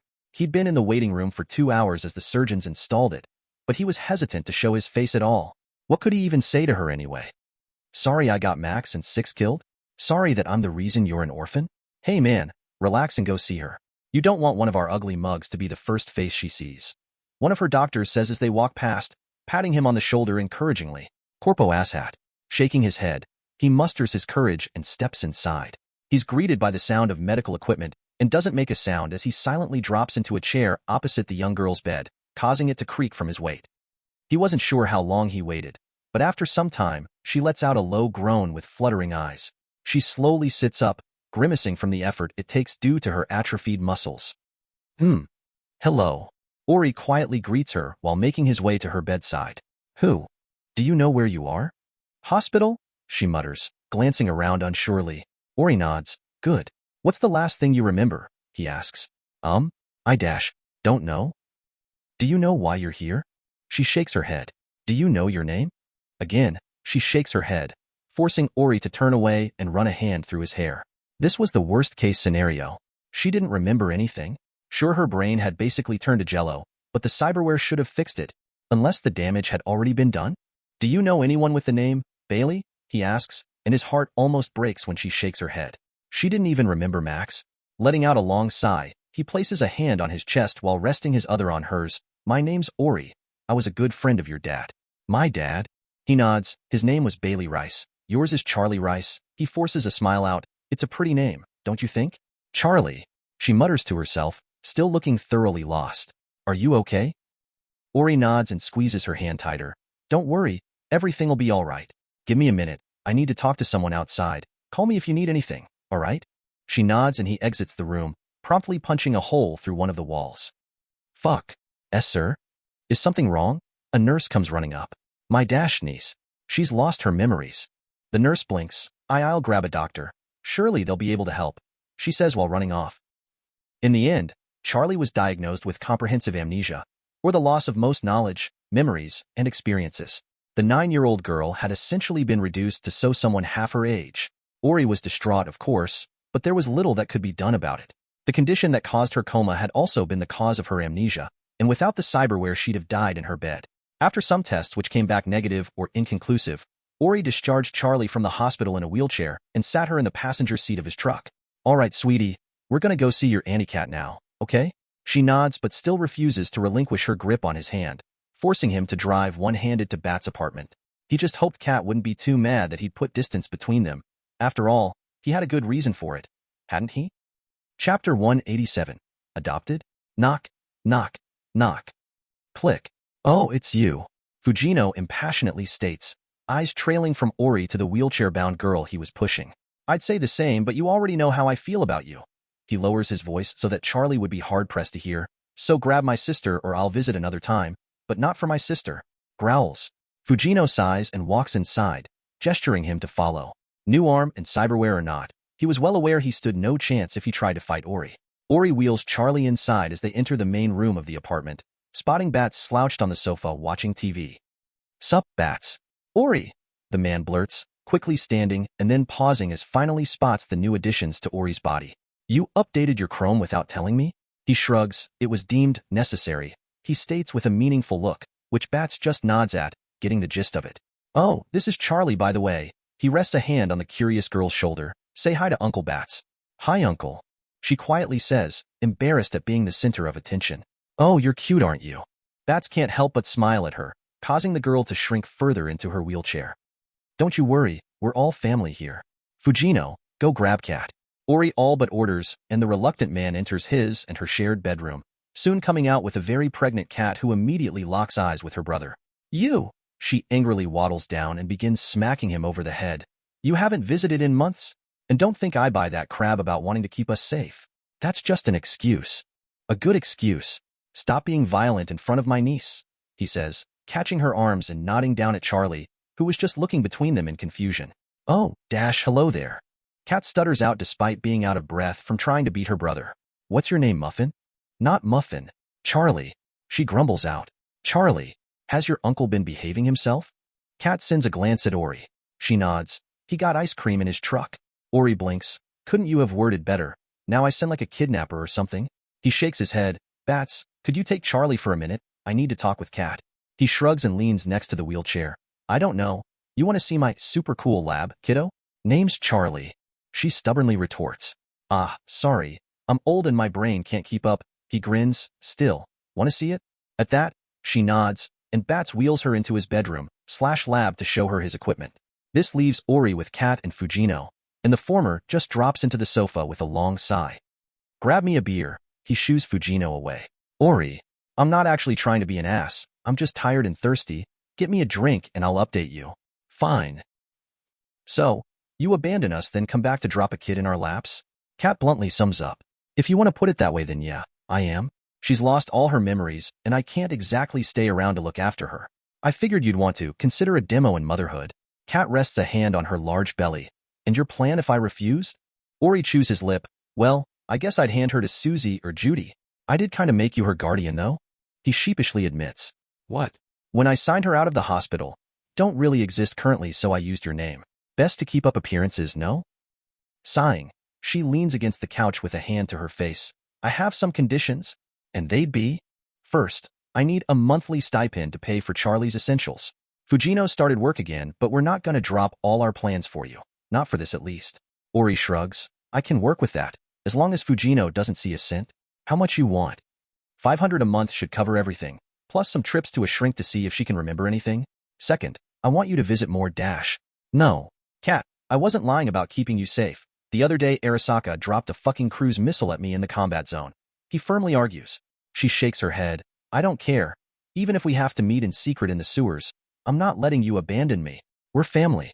Say no and I'll find you myself. I'll think about it. He relents. Maybe he could just use optical camo the entire way and sneak into the apartment? He himself wasn't too happy about the distance he'd had to put between them, even if that was partly to stop himself from hurting Fujino. Next? Haven't thought of it yet, but I'll tell you when I have. She blushes lightly and shakes her head. Since you're already here. Sure. Say, what's this about plans? You've got me curious now. Well, since the market got destroyed by tiger claws, I was thinking about getting a loan to open a restaurant. She admits. While you're pregnant. You know that won't work, right? Well, it's now or never. All the vacancies will be taken if I don't go for it. She retorts. Can Fujino even cook? No, but he can act as a waiter or man the till. How much is it? For the down payment at least. He inquires after some moments of thought. He was sitting on quite a lot of eddies right now, and didn't have anything to spend it on, aside from funding Rebecca's new creations. It wasn't like he needed to buy cyberware anymore either. 12,000 at least, but I'm not asking you for 12,000. Don't worry about it. If you want, just consider it a loan. Pay me back when you make it big. I'll be expecting to see the Quadrano name next to Nicola on the listings. Oh, Ori. Kat bursts into tears and wraps him in a hug. He reciprocates, of course, still cautious of her large belly. Chapter 188. Options. Rebecca drops onto the sofa next to Ori in their apartment. Sasha sitting nearby in front of her laptop. So, since you dealt with the kid, what's next? 'Cause I got a lot of gigs stacked up since you left. Ori glances from the TV and at her. I mean, I kinda wanted to relax a bit, but if you really wanna... Fixed my guns yet? She nods. Yup, they're sitting next to the bed. Fine, since you're so quick. Hit me, he mutters, wondering when Rogue would find anything on Pangolin, or the other animals. Some bitch put a hit on her husband, Karen Otter, some corpo lawyer or something. 30,000 EDS. Too much effort for too little. Next. A cult weapon designer wants you to go down and help design some guns, wants to put the zombie name on them and everything as an advertisement or whatever. Price is negotiable, she says, a gleam of interest in her eye. Cult? Ori questions, not all that knowledgeable on them. An old-school weapons manufacturer. They've fallen behind a bit, but their shit is still good. Probably the most durable and trustworthy guns you can get. The your opinion or fact? Ori drawls. Both, she smugly retorts. He shrugs. Put on the list. I'll look into it later. She nods. Great. I've been wanting to get my hands on some high-spec shit to play with. She grins before moving on. Main recommended us to their fixer, Faraday, or whatever. Guy says he wants us on retainer, but doesn't have anything for us right now. Want me to tell him to piss off? Ori shakes his head. Let's not piss off Main's fixer after he tried getting us a gig. Just don't reply. Let the dude stew. Next. Buncha high-end dollhouse protection gig. Already refused him. Mind if I add one of my own? Sasha interjects, drawing the duo's attention. They nod, and she spins her laptop around, showing a news article. Missing reports up by 60%, all located around Watson and Santo Domingo? Guessing you know something they don't? Ori remarks. She nods, switching to the next tab. Biotechnica unveils tried and tested replacement for Securisin, Serperone. According to their representative, this new painkiller is 10% more effective at relieving pain while having almost none of the side effects. Ori reads out with his brows furrowing, let me guess, they're at it again? I've spoken to Rogue and she's already done her due diligence. The drug is almost an exact copy of Securisin with some small changes, enough that they can give it a new name and get under the ban. Sasha scowls. If their testing was the same as last time, then it'll be as dangerous or more as last time. That sucks and all, but what's that have to do with kidnappings? Rebecca questions. Sasha clicks to the next tab, showing an expired driving license of a guy called Ian Newman, short black hair and big bags under his green eyes. Former head of a security company Coke used to use for her own protection, he goes under Zeta now. I worked with Rogue and found all the vehicles they used to use, and guess what? The same type of car had been around the place the kidnappings were happening. So it's either him or one of his goons. Ori surmises. She nods. The lab that tested Serperone also has ties with Zeta's security company, and I even found evidence of transactions between them and Biotechnica. It's all connected. So, what do you want us to do about it? Not to be an ass, but we're not going to get paid for this. Ori asks. I know, that's why I found someone who will fund us. Night Corp, they've offered 50,000 eddies if we can find and secure evidence implicating Biotechnica. Why? Ori can't help but ask. I doubt Biotechnica has anything they can blackmail out of them. Sasha shakes her head. They want what Biotechnica has, the protein farms land. If they can't get that, then they'll reveal the evidence to the media and finally kick Biotechnica out of Night City. Let's do it. Rebecca presses, focusing on Ori, who still looked unsure. You guys realize this bitch sent assassins last time, right? Which is why she deserves to get put down anyway. You think the corpos will be happy if she runs the company into the ground? Rebecca states. Sasha, how much of this is personal vendetta, and how much of this is actually worth doing? He firmly asks. Half and half. The eddies are worth it, and getting back at Biotechnica for trying to kill us is also worth it, she affirms. He sighs. All right, you've got a plan then? Hey, Katsuo, where'd you say we were headed again? A short blonde-haired boy in an Arasaka Academy uniform asks from the back of Katsuo Tanaka's private car. Mutsu's hired a whole club out for us. Most of the class was invited, and I'm planning to make some moves on Kahaku. The blue-haired teen grins, showing the couple metal teeth he'd had put in after they'd been knocked out, in front of everyone no less. You sure that'll work? People still talking about what happened. Ishii, shut the fuck up. You start on this shit again, you can get out and walk. Katsuo growls and glances at the two other boys sitting beside them. What happened was a fluke, unless you guys think you could have handled it instead. You gotta admit though, he had some serious chrome to pull that speed off. Katsuo sighs and looks out the window, ignoring the rest of the conversation. Ever since he'd been beat by that loser freak, things hadn't been the same. He just hoped this party would chill everyone out about it. His father certainly hadn't been happy about the rumors either. He pauses as he watches the car drive past the street the party was being held at. Hey, driver, you missed the turn? Chapter 189, Past Tense. Hey, driver, you missed the turn? Katsuo asks, turning to the large Russian behind the wheel. Hey, you cooked out or something? He asks again after receiving no response, leaning forwards and dropping a hand on his shoulder. He turns the guy, but freezes when he sees the man's face. His eyes were completely bloodshot and bulging out of their sockets as data flashed through them. His hands were gripping the steering wheel hard enough to leave indentations. Last but not least, he was visibly trembling as if trying to break free of bindings. Shit, what the fuck's this? Katsu exclaims, and Ishii pales when he sees it. He's getting hacked. We need to Leah dash. Plunk. All the locks of the door engage as he says that, the car's windows automatically blacking out, stopping anyone from seeing inside the car. What's happening? Katsu, this is your dad's car. You must have an idea? Katsu clambers into the front seat and tries to stomp on the brake, but the Russian driver pushes his face hard against the window, all as he drives under a bridge and turns into an abandoned maglev tunnel. Someone call the cops. Katsuo grunts, trying to resist the bodyguard's grip, but even with his strong-arm cyberware he wouldn't budge. It won't work. Nothing's going out. Ishii shouts as the others slam their fists into the windows, which were unfortunately bulletproof and far too strong to break. Jigwahark. Maxim, the driver, shouts and slumps forward, releasing Katsuo as he holds his chest and breathes heavily. We need to leave? You back? Katsuo tentatively asks. Maxim nods and tries to start the car, only for the dashboard to explode into sparks, all the electronics dying and leaving the group in the pitch blackness of the abandoned tunnel. What do we do now? Maxim turns on the emergency lights of the car and draws his pistol. He cocks it and the teenagers all shiver, realizing what was happening. Whatever happens, keep your heads. Clap.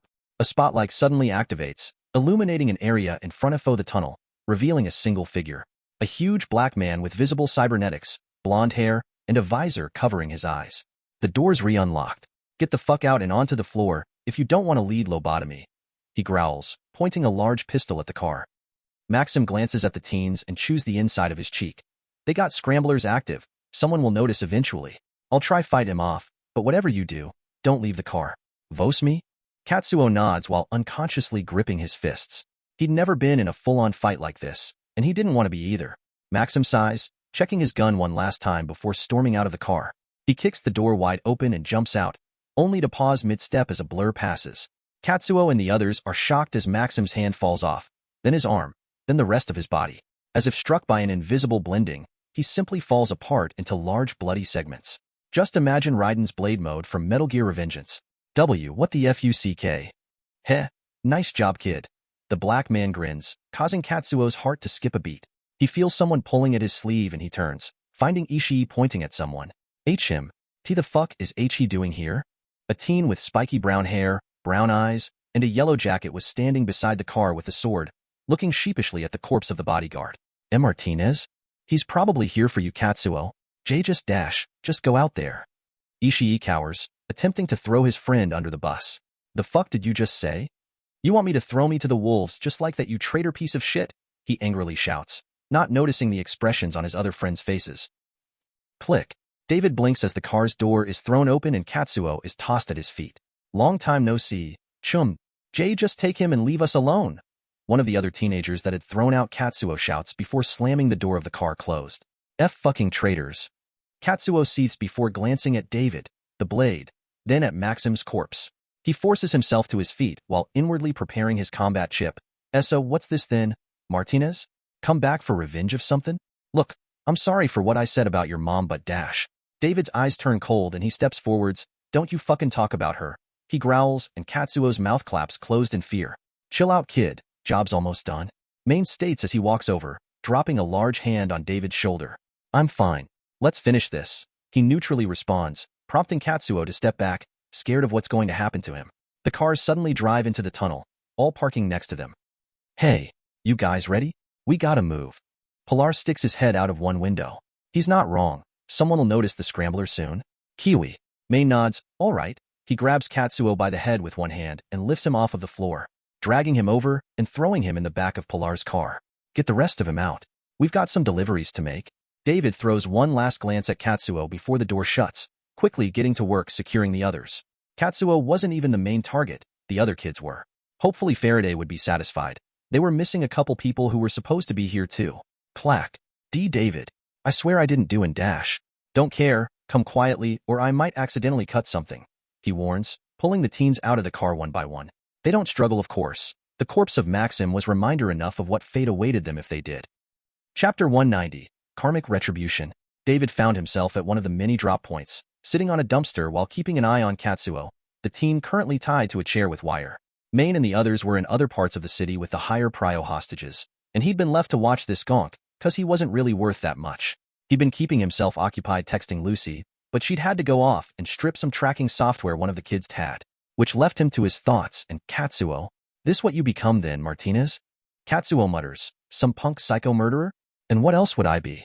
What else could I do? David boredly responds, I couldn't pay tuition fees, couldn't pay for the equipment, couldn't afford rent. He scowls, not all of us are as well off as you, asshole. He scoffs, least I'm not run-of-the-mill street trash. What would your mom think? Thud. David drops off of the dumpster and stomps over, grabbing Katsuo's hair and forcing him to look at him. I told you, shut your mouth. Why? Because you threw everything away and became a murderer? Smack. David wipes his hand on his trousers after slapping Katsuo. My mom worked as a merc to pay me through the academy. She'd understand. He growls. I think I should thank you though. If you didn't kick the shit out of me, I'd have never grown the balls to get my chrome installed. I'd have been in some dead-end alley somewhere snorting glitter if you hadn't encouraged me. You're the reason we're both here. Yeah, me kidnapped, and you halfway to cyberpsychodom. Fan-fucking-tastic. You might not like where you're going, but I'm loving my new life. He turns, gripping his fists and feeling the strength in his new synthetic muscle fibers. The freedom, away from those fucks in corpo school and everyone else who wants to control me. I almost pity you. A slave to your pops who couldn't care less if you got dropped here and now. You don't know that, Dash. He reactively starts, but David talks over him. We both know it. My mom died for me, gave her everything. You talked a lot of shit before, but now where's your pops? You're just lucky my crew didn't accept my idea of cutting you open and selling the chrome you're so proud of. Look. I'm sorry, I didn't think, Dash. Just shut up. David spits. You're done. Think of it as karma if you like. This ain't some shit you can talk or buy your way out of. David. Mailman. Approaching. Kiwi. Got it. David. He steps to Katsuo's side as a large truck drives into the clearing. Looks like your ride is here. I'd say don't give lip to these guys, but I'd rather see the beating they'd give you. He says as two large men step out. Wait. Martinez. I'll pay you. I'll do whatever. Just don't let them take me. I swear, please. Katsuo begs as the men lift him in the chair before making their way back to the truck. Feel free to rough him up. He's not worth much. David waves them off, watching the truck leave. Tanaka's kid got picked up. David. Good. That's the last of him. Meet back at base for a sitrep. Good job, guys. Maine. You alright? Lucy sends him a private message. Yeah, why? David. I'm LinkedIn. Me and Kiwi heard everything. Lucy. Want to get some drinks after sitrep? Lucy. David perks up at that, a grin splitting his lips as he speeds up his walk. Sure, wherever you want. David. My place. Lucy. David throws a fist into the air and lets out a triumphant shout. Yes. Before coughing into his fist and recomposing himself. Yeah, sure, David. Still linked. Tongue sticking out. Lucy. Fuck. In the dark of night, Ori, Rebecca, and Sasha sneak over a sandy hill that overlooks a clearing in the Badlands south of Rocky Ridge. They tracked Zeta's trucks all the way down here, and relatively easily found an old abandoned tunnel where the structure they were holding the kidnapped victims. There weren't any visible guards or protections on the outskirts, but a quick scan from Sasha determined that there were numerous hidden cameras scattered around, some hidden inside rocks, in clumps of sand, and one was even designed to look like a desiccated human carcass. Any idea on how to approach? Ori questions, wondering if they could find a hidden access tunnel somewhere, or maybe a secret escape exit for emergencies. I say we go in loud. We're far enough away that no one would hear it, and Sasha could block them from calling help. Rebecca chips in. Sasha shakes her head. You're overestimating me. They'll have systems designed to get around scramblers. Even if I set one up, they'll break through it quickly. Still, I doubt we'll be able to sneak in. They're probably expecting someone to try. Ori mutters before shaking his head. Sasha, it's your call. You want to head in with us as backup? Or you want to go with Rebecca's idea? I'll try get into security. Just be ready to move if I slip. She offers, and the duo nod at her. All right, good luck. If you don't contact us 5 minutes in, we'll come running. Don't die and all that. Rebecca adds. Right? Sneaking into the facility was relatively easy. It had so many cameras that the security for each one was minimal. The guy operating them probably didn't even notice the moment she put them on loop. The entrance itself was some kind of folding contraption, probably strong enough to endure a tank crashing into it.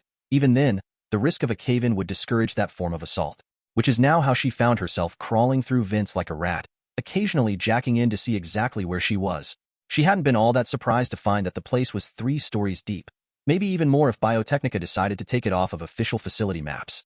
Maybe she should have gone with the other plan? Chapter 191. Freak Show. How are things proceeding? Joe and Coke from the large monitor Zeta sat before. They're proceeding. He drawls. Our contacts with those nomads suggest a 60% fatality rate, and half of those survivors have some degenerative brain disorder afterwards. Any noticeable side effects or obstacles? There is a noticeable difference between people who have boosted antibodies or nanomachinery. On the other hand, people who have to take immunosuppressants are some of the most affected. He explains, going over reports a third time. She nods. Good. Try and have the weapon target immunocompromised individuals. Killing unaugmented people isn't our goal here. We certainly can't risk that kind of thing spreading in the city proper. I'll get the eggheads working on it. How is our other project? She inquires. He shrugs. Gonna have to be more specific there. The one we can't talk about like this, she states. That? I can see why you'd not want to speak about it. Even someone like you wants to vomit at the thought. He grimaces. I'd have never accepted the job if you told me that's what I'd be protecting. She frowns and shakes her head. I don't care what you think. I want to know if there are any problems that need attending. Zeta scoffs. Whatever. Your freak show is going better than expected. Or so the white jackets downstairs say. You need to ask them if you want to know more. I ain't touching that shit with a missile, even if I'd really like to. BZZDCH. The lights of the room suddenly flicker before turning to normal, causing Zeta to pause. Humph. Looks like I've got something to take care of. Toodles, boss lady. He grins, turning off the monitor before giving the finger to the black screen. Dumb cunt. Once I get my paycheck, I'm out. Elsewhere, Sasha quietly lifts the vent away from the ground and climb out, barely avoiding the armed guard who walked past. She'd found herself in some kind of server room and was already shivering with how cold it was, her tight Netrunner suit not providing really any insulation. She hacks the cameras in nearby hallways and rooms before sneaking over to a corner where she'd located one of the ports into the mainframe. Of course, there was a lot of security preventing just anyone from accessing it, but after some minutes with some specialized software, she gets in. Unfortunately, she hadn't accessed the full system, merely the memory banks, disconnected from their actual security systems. Even so, this was what they'd come for, evidence that would incriminate Biotechnica. It takes only a couple seconds of high-speed searching to realize how wrong she'd been in her initial assessment. This wasn't simply a kidnapping and illegal experimentation situation. No, Biotechnica was committing atrocities against humanity. Any lesser person would have freaked out and ran at what she'd seen. Yes, this place did kidnap people, but they weren't the test subjects. The men were harvested before getting incinerated, and the women? Forcefully inseminated, so that the scientists here could attempt to genetically modify the unborn fetuses. They'd even kidnapped smaller children and experimented on them. Most died horrific deaths, of course, deaths that one could only experience through untested genetic manipulation. Forget what they'd done to her mother. The things here in this facility were an abomination. Almost every subject died painful deaths as cancer overtook their bodies, genetic abnormalities tearing them apart, even killing the mothers who'd been forced to carry these poor children. Firming herself, she quickly begins the process of downloading the most important files, documentation of the experiments, etc. Even with all the measures Biotechnica took to scrub their names from everything, you couldn't remove the fact that they built the facility, all of the equipment, and almost everyone working here had some ties with the corporation. As far as any court or public opinion was concerned, they were fucked. Beep. Sasha blinks as an alarm goes off as soon as she downloads the first packet, red lights replacing the depressing white fluorescent ones. The doors to the room all lock themselves, and the cameras all get their systems flooded with diagnostic programs. They're on to me, but I haven't got the security down yet. I'm setting up Scrambler. Sasha, we're Comey RP $% at dash. Ori's message gets corrupted by both her Scrambler and the one automatically set up by the facility after the breach. She could hear guards approaching now, but she continued to download files. Even while the facility's own netrunners and ICE tried to prevent it, it did slow her, but she already had enough to tear the company a new one. But she needed more. A security guard slams his fist into the glass of the locked door, glaring under his visor at Sasha in the corner. Stop now, or we'll have to use lethal means, he shouts, trying to scan his card to unlock the door. She flashes him a smile and short-circuits the door. Sorry, I seem to have gotten lost. Is this Whole Foods or not? Damn you. Come out or I'll start shooting. I swear to God. He angrily roars, backing up with his assault rifle raised. Please, I'm just lost. Can you tell me which direction dash? Asterisk bang bang bang bang bang. Well, jig's up. Sasha retrieves her port and sprints to the vent, sliding inside as bullets strike breaking through the security door. The guard slams his shoulder through and tries to tag her, but she slips away before any bullets could hit. Fuck. Control. She got away through the vents. No? Even if I was naked and covered in grease, I'd never fit. I don't give a shit if you dock my pay. I'm not going fucking caving. Someone else sort that shit. Outside, Ori and Rebecca had already jumped into action after receiving Sasha's message. They'd run through the tunnel, uncaring of the cameras. But once they reached the heavily fortified entrance of the facility, they were unsure of what exactly to do. You got new arms. Put them to use. Rebecca urges. That won't work, he sighs, despite approaching to try it anyway. Chapter 182. Full Circle. Ori stares down at the sewer entrance with a wrathful glare. After a moment of indecision, however, he reluctantly drops down into it, his pupils turning to slits as they quickly adjust to the darkness. But all he could think about right now is whether or not he just stepped in shit. Thankfully, the liquids around him weren't what he expected. A dark, almost black crimson instead of the green sewer water he was expecting. That old cyber psycho had been busy apparently. Arms, legs, organs, and other body parts lay strewn about the narrow tunnel. They hadn't been removed cleanly, however, as there were obvious signs of ridiculous force being used. The bones in the limbs had all been crushed, and the fist-shaped indentations in the walls gave a clear picture of what he'd be up against. He glances down at his now pitch-black metallic arms, wondering if he'd chromed up enough to handle it. They look like this, but more metallic and pitch-black.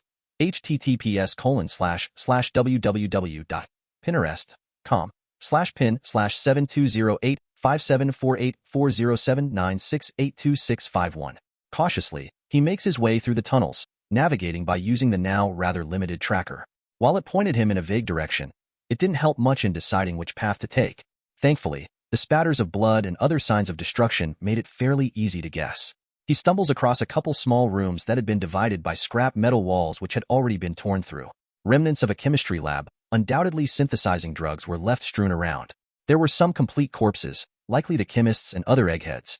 Unlike the drone, the absorption of the corpses via the injector was far more gruesome than he'd expected. First, the fluids were expelled out by the nanites, then they began dismantling it like flesh-eating bacteria. It takes around 5 minutes for each body, which was slow if he didn't consider just how much information they were cataloging. These guys in particular had numerous smaller cybernetics related to health and regulating hormones. Hell, they even recorded their sexual assistance cyberware.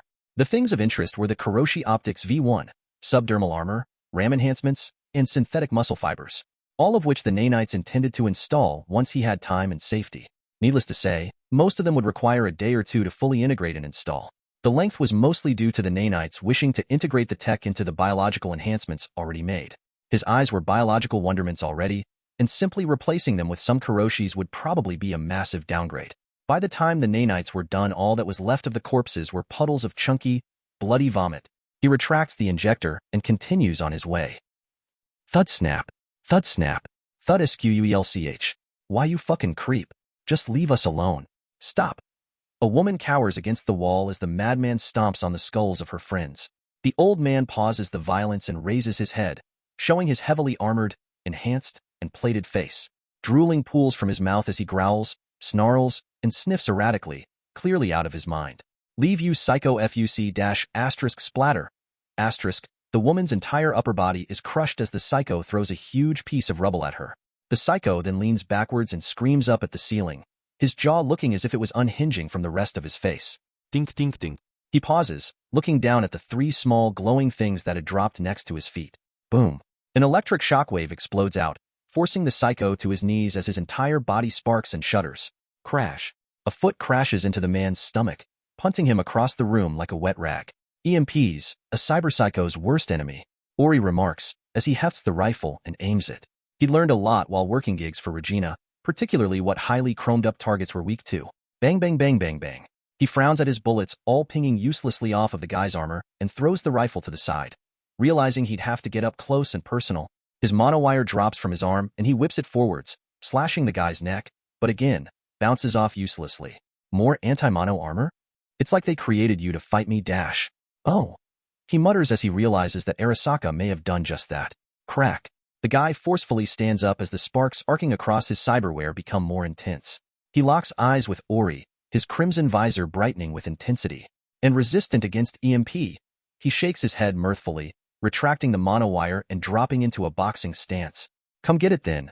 This won't be like last time. Asshole. ARRG. HHHH.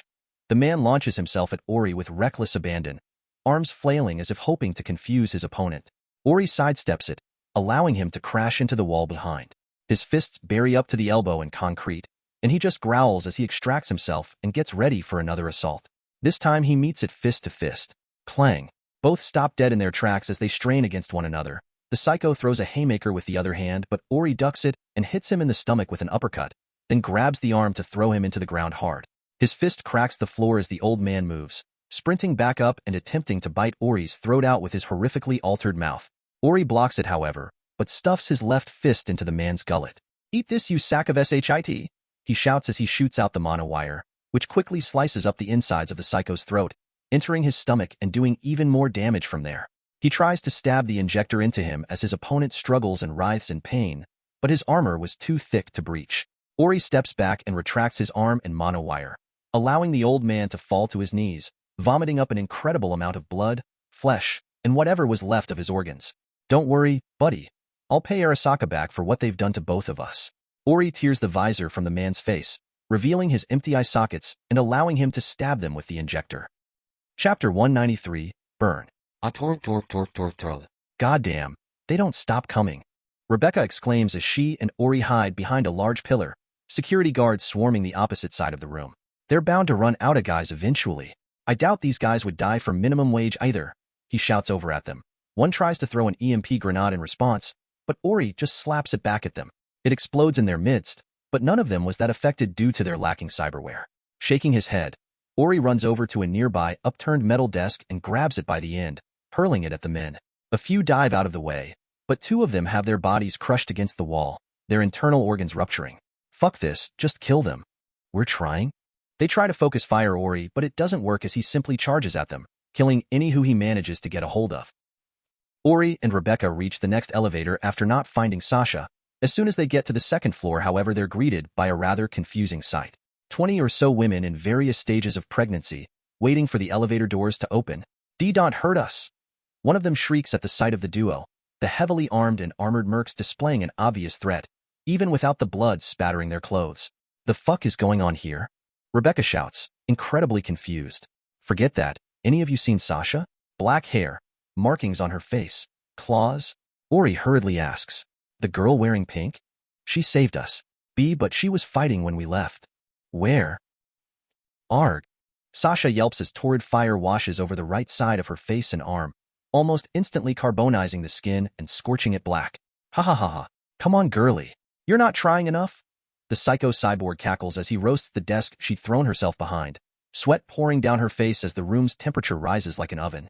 Thankfully, she hadn't been running around and getting burned for nothing. She'd finally managed to breach his security. "Try it yourself," she shouts, disabling the mechanisms in his shoulders, causing them to flop to his sides. Of course, this also causes his flamethrowers to start firing at the ground, incinerating his combat trousers and burning his legs. The cyborg turns off his weapons, but the damage had already been done. The flesh on his legs burned enough that the internal muscle and cyberware were now visible. He glances down and immediately howls in pain. The damage was enough that he'd likely have to replace his entire lower half. Even his manhood had been made extra crispy. Sasha doesn't waste this distraction, vaulting over the table with her one usable hand and stabbing forwards with her claws extended. The pyromaniac notices this and decides to say, "Fuck it," starting up his flamethrowers again, which ruins his legs while also catching Sasha. Her claw stabs into his chest, but he leans forwards and bites her bicep, keeping her pinned with him as he tries to cook them both. Tears gather in her eyes as her legs get burned. She tries to wrench herself free by pushing her legs against his chest, but he held on, vengeance in his eyes as he bites harder. "Get OFF!" she roars, raising her foot and pressing it against the guy's neck, activating her newest cyberware. Shink! A sharp spike shoots out of her heel, burrowing a hole through her pink trainers and piercing the cyborg's neck. His mouth opens in surprise, allowing her to backflip away, though her landing isn't quite graceful given how burned her legs were. "Kkaok. Hihari. Godone." He manages to rasp out as blood squirts from his wound. He drops face first to floor, flames ceasing and revealing his entirely carbonized legs. "Bastard." She scowls, grimacing as she tries to move her legs. 2nd to 3rd degree burns. Muscle seemed mostly fine, but she was in enough pain to make the very notion of walking a nightmare. Even now, as her adrenaline wears off, she was trembling from the pain. She only hoped she wouldn't go into shock. "Why arg?" she screams while forcing herself to her feet. She waddles towards the door but cuts down a nearby column scale to act as a makeshift cane. Hopefully the facility's security is off dealing with Ori and Rebecca. She was in no state to fight them off right now. Think they're finally out of meat shields. Rebecca wonders as they stalk through the hallway. About time. Crash. Breach doors suddenly fall on either side of them, blocking both exits with reinforced metal walls. That's not good," she utters, giving the new wall a kick. Tink. Both stares at the small device dropped in the center of the new cell. "That's even worse." *SBCHHH. Rebecca backs up against the wall as purple gas starts spewing from it. She readies guts to shoot it, but Ori steps in front, grabbing it and, "What are you doing?" "Sabaying you are waif," he mumbles out while shoving the grenade down his throat. Small amounts of gas leak from his lips, but by the time it reached his gullet, the nanites had already mostly pulled it apart. He audibly swallows and shows her his mouth. "See? Problem solved. Hostile nanosurgeons destroyed. Flesh administrator. Okay, we're gonna talk about this. But after we're out of this place, she shakes her head and points at the wall. Now smash. He shrugs, walking up to the wall and leaning down to lift it. A tug later, he lifts it, raising HD multiple-ton obstructions over his head. See, come on, we gotta go. I don't think so. A voice speaks up, drawing their attention. They look over and spot a short man with black hair and green eyes, pointing a large rifle at them. Blom. Ori yelps as a bullet goes straight through his chest, piercing his heart and out of his back. Despite that, he continues to hold the wall up, knowing they'd be trapped for however long if he dropped it now. Chapter 194. What a twist. Ori, Rebecca shouts, wide-eyed, but the memory of his head exploding prompts her back into action, firing guts at the bastard who shot him. He doesn't move, however, simply standing still as Rebecca's shots go wide. He grins smugly and points his weapon at her. Sorry, lady, but dash. He's cut off as something hits his cheek. A wad of spit. Why, you dirty bastard, he remarks, bewildered. Ori grins, blood staining his teeth as he continues to strain against the wall. You're the one with the basement full of knocked-up girls, chum. Bang, bang, bang. Rebecca fires off some more shots, but they miss, hitting the door behind the guy. God fucking damn it. They weren't lying about you being a tough bastard. Shot through the heart and you're still standing, like a zombie. He sneers. I doubt your girlfriend is that lucky, though. He points his rifle at Rebecca, who was hurriedly reloading her weapon. Hang on. Ori exclaims. You ever heard of a thing called botulinum? 'Cause that's what I just spat in your face. Hit him, Becca. Bang. The shot strikes true, blasting a large wound into the guy's chest, breaching his subdermal armor and revealing his lungs and heart for all to see, his ribs barely preventing them from being perforated. Rebecca runs over and kicks the rifle away as Ori follows, dropping the wall behind him. You need to update your software. Netrunners like this guy love poking holes into them. Your aim assist. What did you do to me? The downed man groans, his speech becoming slurred. To be honest, I'm not sure. But I'm told the neurotoxin really fucks up runners. Zeta. He states before plunging the NMN injector into his chest. He groans in pain as the nanites start tearing him apart, but Ori ignores it and continues the process. Okay, add this to the list. Rebecca sighs, slinging guts over her shoulder as she grabs his rifle, a railgun of some sort. Sasha, Ori calls out, spotting the netrunner limping down the hall. Did someone set you on fire? Rebecca exclaims at the sight of her, the burnt netrunner suit sticking to her scorched flesh like melted duct tape. Gee guys, we need to go now. She grunts out, scramblers are down and AVs are on their way. Already? I thought we were making good time. Did you get the data? Ori questions, momentarily dismissing the small army headed their way. She nods, enough, before shaking her head as data flashes in her eyes. We can make it to the vehicle depot and escape from there, but first we need to reach the control room. Come on. She starts limping, but Ori lifts her into a princess carry, careful not to aggravate her burns. Just point us in the right direction. Sasha quickly leads them to their objective. The room had been locked down tighter than a nun's chastity belt, but Rebecca's thermite launcher made quick work of the locking mechanisms, and an added kick from Ori opened the way. Inside were screaming security guards and the netrunner who'd be trying to cause problems for them, but a few quick shots from Rebecca put them down. With that, Sasha ports in and gets to work opening the depot for them. The many monitors around them flashed to show just that, a large room with a couple vehicles remaining. Most of them were shipping trucks that had been transporting goods and people, but there were a few armored units too. In particular, a single Militech Aerodyne of some kind sitting in the corner. Yeah, Ori didn't know how to drive one, but he wasn't gonna miss the opportunity to learn, especially if he pissed off some corpos in the process. Any of you know how to drive an AV?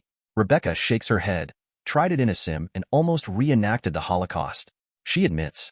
Sasha does the same, but doesn't respond, too busy with her current task. BZZDCH. The screens suddenly flicker, turning to static as a voice speaks to them in Italian, while getting translated through their software. Hello, I am Dash. Not this shit again. Rebecca growls. I swear to God, if this is more hostage bullshit, I'll tear you a new one, stupid voice guy. As I was saying, I am part of Biotechnica, as you may have guessed, and before you ask, I am not aligned with the bastardos responsible for this mess. Then what are you? Because I'm pretty sure you're just stalling till you men get here. Ori coldly remarks. You could say I am on your side, let me be frank. My name is Bastiano Logagia, son of Niccolo Logagia, the CEO of Biotechnica, even if he does not possess the power such a title suggests. So just another corpo gold spoon his hat. Let me guess, you want us to keep the shit we found to ourselves, if we survive. She adds the last part unthinkingly. Or maybe you want to hire us to clean up this shit show? No. I want the files made public. The damage it would do to Biotechnica is worth the chance of ridding the corrupt demagogues currently in charge. I'm only able to speak with you now because of your friend's slicing of the security. Bastiano explains. Himph. You know I'm feeling pretty spiteful today. Ori remarks, what's in it for us doing what you ask? I was under the impression you came here to release the data, but if you need further incentive, I'll provide you the chance to get revenge. Revenge? Revenge on Joe and Coke, the woman who kidnapped your family and tried to assassinate you. Also, the woman who created this laboratory, he audible sighs. In fact, it wouldn't be incorrect to blame all of Biotechnica's current slights against Night City on her. Ori folds his arms. If you're the son of the CEO, just get rid of her yourself. Or is it too much trouble for someone as busy as you? Chapter 195. Anonymity. Or is it too much trouble for someone as busy as you? Unfortunately, my family's power has waned over the years. The board of directors are in control now, despite my father's best efforts to recenter the company. I am trying, but my efforts are countered at every turn. If you really want to help, tell those AVs to fuck off. Rebecca states. That is not in my power. You will have to endure alone. The Italian man regretfully informs. Guys, I've cracked it. Let's go. Sasha states, ignoring the corpo and retrieving her interface port. I will endeavor to contact you at a later date. Godspeed. Ori shrugs and picks Sasha up again. Whatever. Think he can be trusted? Rebecca questions. No. The things inside this place drew inspiration from his father's research. Without Niccolò Logagia, this facility wouldn't exist. She scowls. Just what did you find anyway? Ori inquires. You don't want to know. Sasha says before closing her eyes as they approach a heavily armored door. She hacks and opens it, allowing them to run into the depot. A few engineers and mechanics were milling around, but Rebecca shoots them all dead, uncaring of who they are or where they're from. Ori runs to the AV and straps Sasha into the rear cabin with Rebecca as he climbs into the cockpit. All right, I'm pretty sure it's just a more complicated car, so, he remarks to his companions behind him, pressing the ignition button which fires up the jets. Sasha has the depot doors open up, revealing an entrance to a tunnel leading outside. Ori pushes the peculiar steering wheel forwards, causing the AV to tilt and start moving. It's wobbly, but he sporadically reorients it as he begins increasing the speed. Of course, things didn't go quite as smoothly as he hoped, a loud scraping sounding out as he accidentally crashes into the wall. Eventually they do leave the tunnel, rising high into the sky and into view of the 3 or 4 other AVs flying towards them from the distance. Air, does this thing have a gun? No. Rebecca shouts back, having already searched for one. This is gonna be rough this, he says, switching the vehicle out of hover mode, after pressing nearly every other switch first. He zooms higher towards northeast, attempting to go around the approaching Biotechnica AVs. They change their trajectory and follow though, faster than the stolen AV. By the time Ori had reached Sierra Sonora, they'd gotten close enough to open their cabins and start firing, unloading large Gatling guns into the Aerodyne. Most of their bullets just ping and deflect right off of the AV's armor. However, the carrier is luckily designed for defense rather than offense. In light of this, Ori turns and heads right towards the city, trying to reach it before the AV became unusable. They take more fire as they fly over the municipal landfill, until one stray bullet hits one of the jets, rocking the AV with a small explosion and sending it sideways. He forces it back, but it was a losing battle, and they were quickly losing altitude. We're crash landing. Strap iron, he shouts just as the AV crashes into the road north of Tama's viewpoint, rolling down the sand until it came to a stop on the main road next to Kendall Park. You two okay? He shouts, still dizzy from the collision. Why ya? I think the back's on fire though. Rebecca returns. Ori pulls himself from the cockpit and kicks the cabin door off while carrying Sasha out. The Biotechnica AVs were hovering above them, but were probably more careful now that they were in a populated area.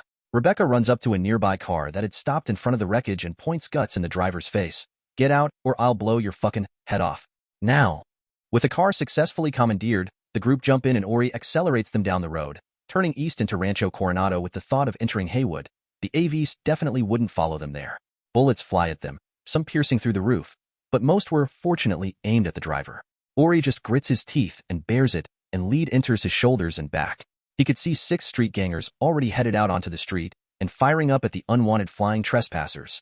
Once the trio reached the bridge out of Santo Domingo, the AVs had already retreated, allowing the group to breathe sighs of relief. At least, until the NCPD showed up and started chasing them.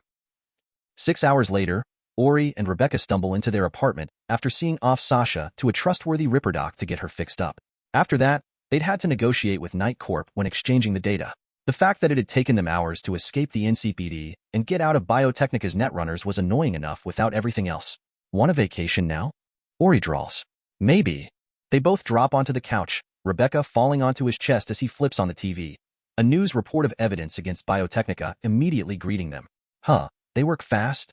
He mutters as the camera pans to the pregnant women that had escaped the facility earlier, telling their stories of being kidnapped and experimented on.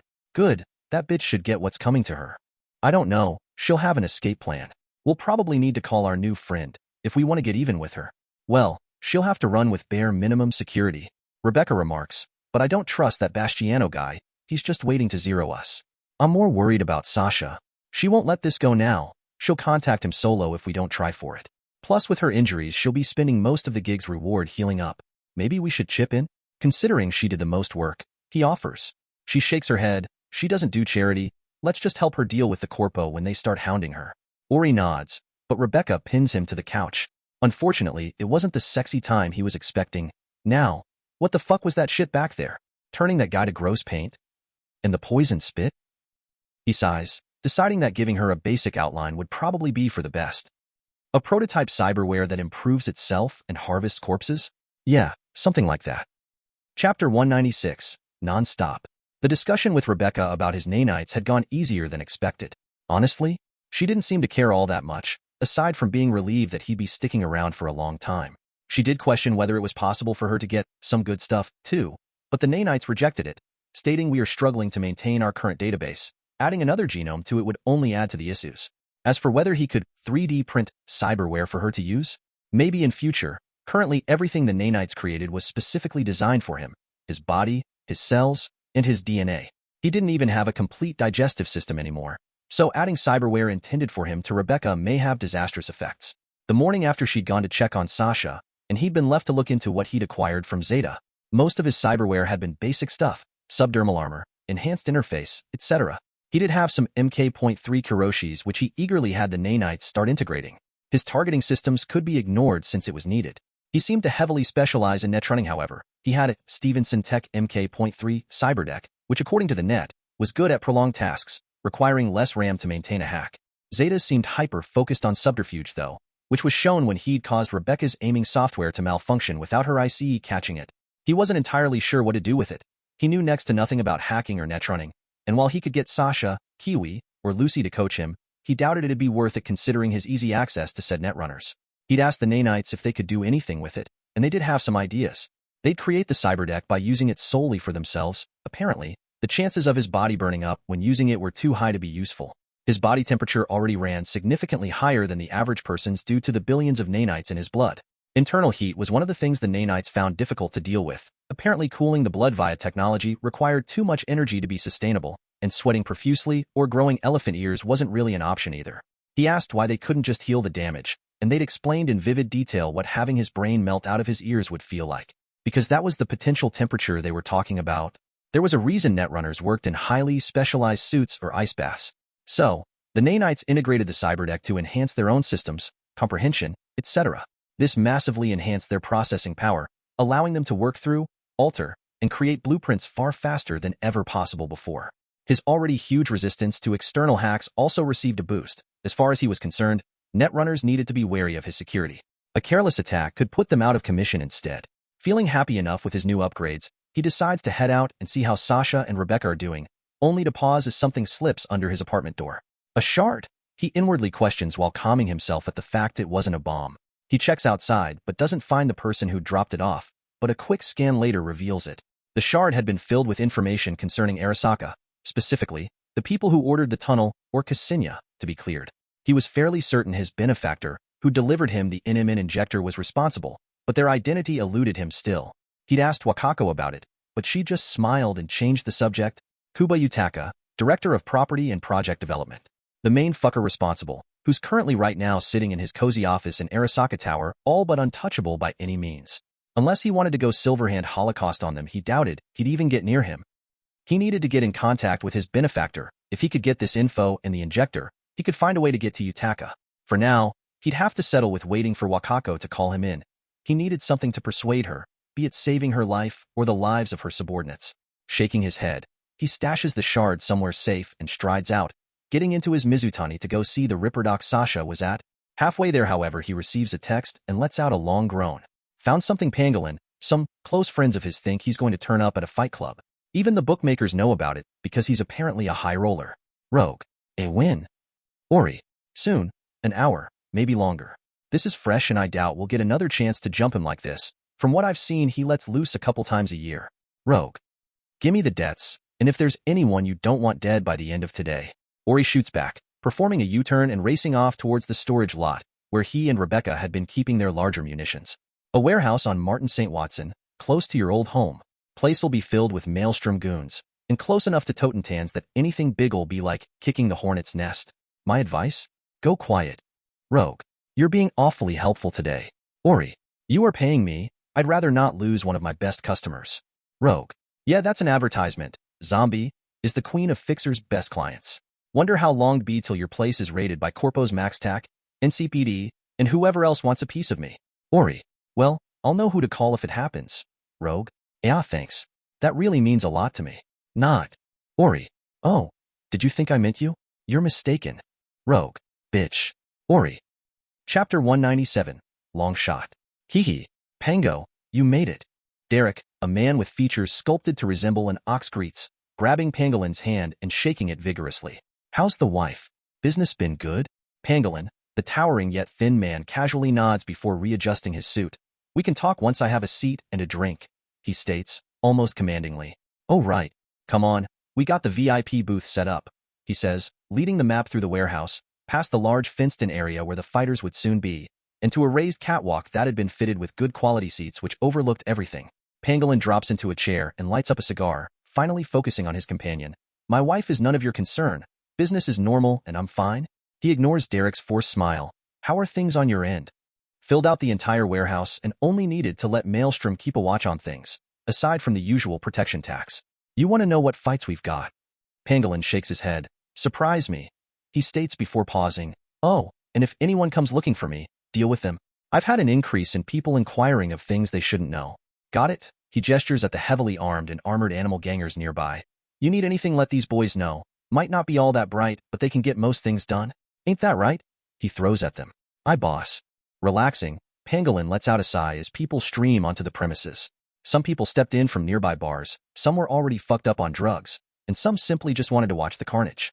An event like this wasn't like your usual fight club. Instead, people could decide the stakes of their match, till knockout, till forfeit, or to death. The latter option was only really allowed to people with grudges, adrenaline junkies, or psychopaths who got off on hurting people. Regardless, it made good entertainment, something Pangolin could actually enjoy. Once the warehouse was chock full of people, the events began. Some newbie boxer against an already established vet. The only reason they'd been put against one another is that the newbie had some gorilla fists, which apparently gave him a chance. Pangolin personally thought otherwise, and so put a large bet against the newbie. Unsurprisingly, cyberware or not, the vet kicked the crap out of his opponent, dodging, ducking, and weaving past the stiff attacks. That was the problem with relying solely on cyberware and chipware. If you didn't train and make your fighting style your own, you become horribly predictable. Thoughts? He asks one of the nearby animals. I hope Derek isn't thinking of recruiting that kid. He's not worth the chrome on his back. He said he'd consider it based on his performance, I think. Not anymore, though. The other man shrugs. The next fighters were more entertaining, experienced, and less reliant on technology. Pangolin sips his drink and enjoys another cigar as the announcer shouts the next match. A deathmatch apparently, between an animal and some Valentino, the latter having apparently slept with his opponent's fiancée, which isn't surprising. Place a bet on Dash. Pew. Splatter.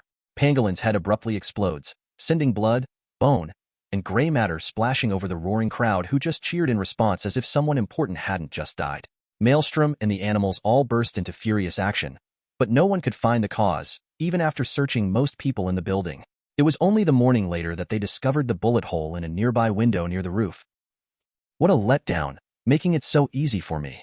Ori backs up from the edge of the building and cocks the sniper rifle, then tosses his cig away after confirming the death of his target. He wasn't in a rush to leave, as the chances of anyone looking up at the very top of the H-10 megabuilding were stupidly low. After all, almost no one could make the shot he just did.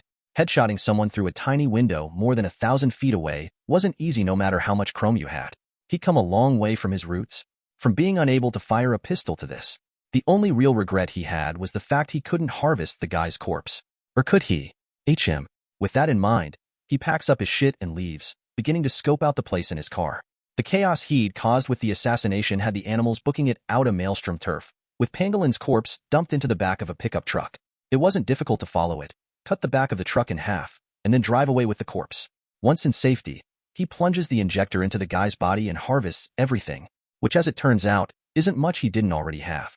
The exceptions were his Wolvers, a surprise considering he'd been told the guy had rippers, the nail-claw things Sasha had. Wolvers took inspiration from that old comic book X-People or something, 3 very large blades protruding from the wrist, like a less advanced and more durable mantis blade. They didn't really fit with his current configuration since they'd weaken his arms if he had them installed. Not to mention the fact his monowire implants worked fine for now. The other cyberware was something he'd been contemplating buying outright since none of his harvests had acquired it yet. A Militech standard issue Kerenzikov, an implant that drastically increased reaction times under duress. Usually, it'd be situational augment due to the risk of burning out the user's nervous system, but for Ori that didn't really apply. It was almost laughable how easy it was for the nanites to overclock the cyberware and turn it into a makeshift Sandevistan. While the effect wasn't quite as pronounced as the official device, he'd probably be able to properly see David now. Chapter 198. Wrong Decisions. That is completely unacceptable. Tanaka sputters through the hollow call at the faceless man. Faraday folds his arms. I assure you, it will be acceptable or you will soon find other, more important things, less so. He drawls. I can't. Do you have any idea what would happen if I did as you asked? Would it be worse than allowing your colleagues' children to die?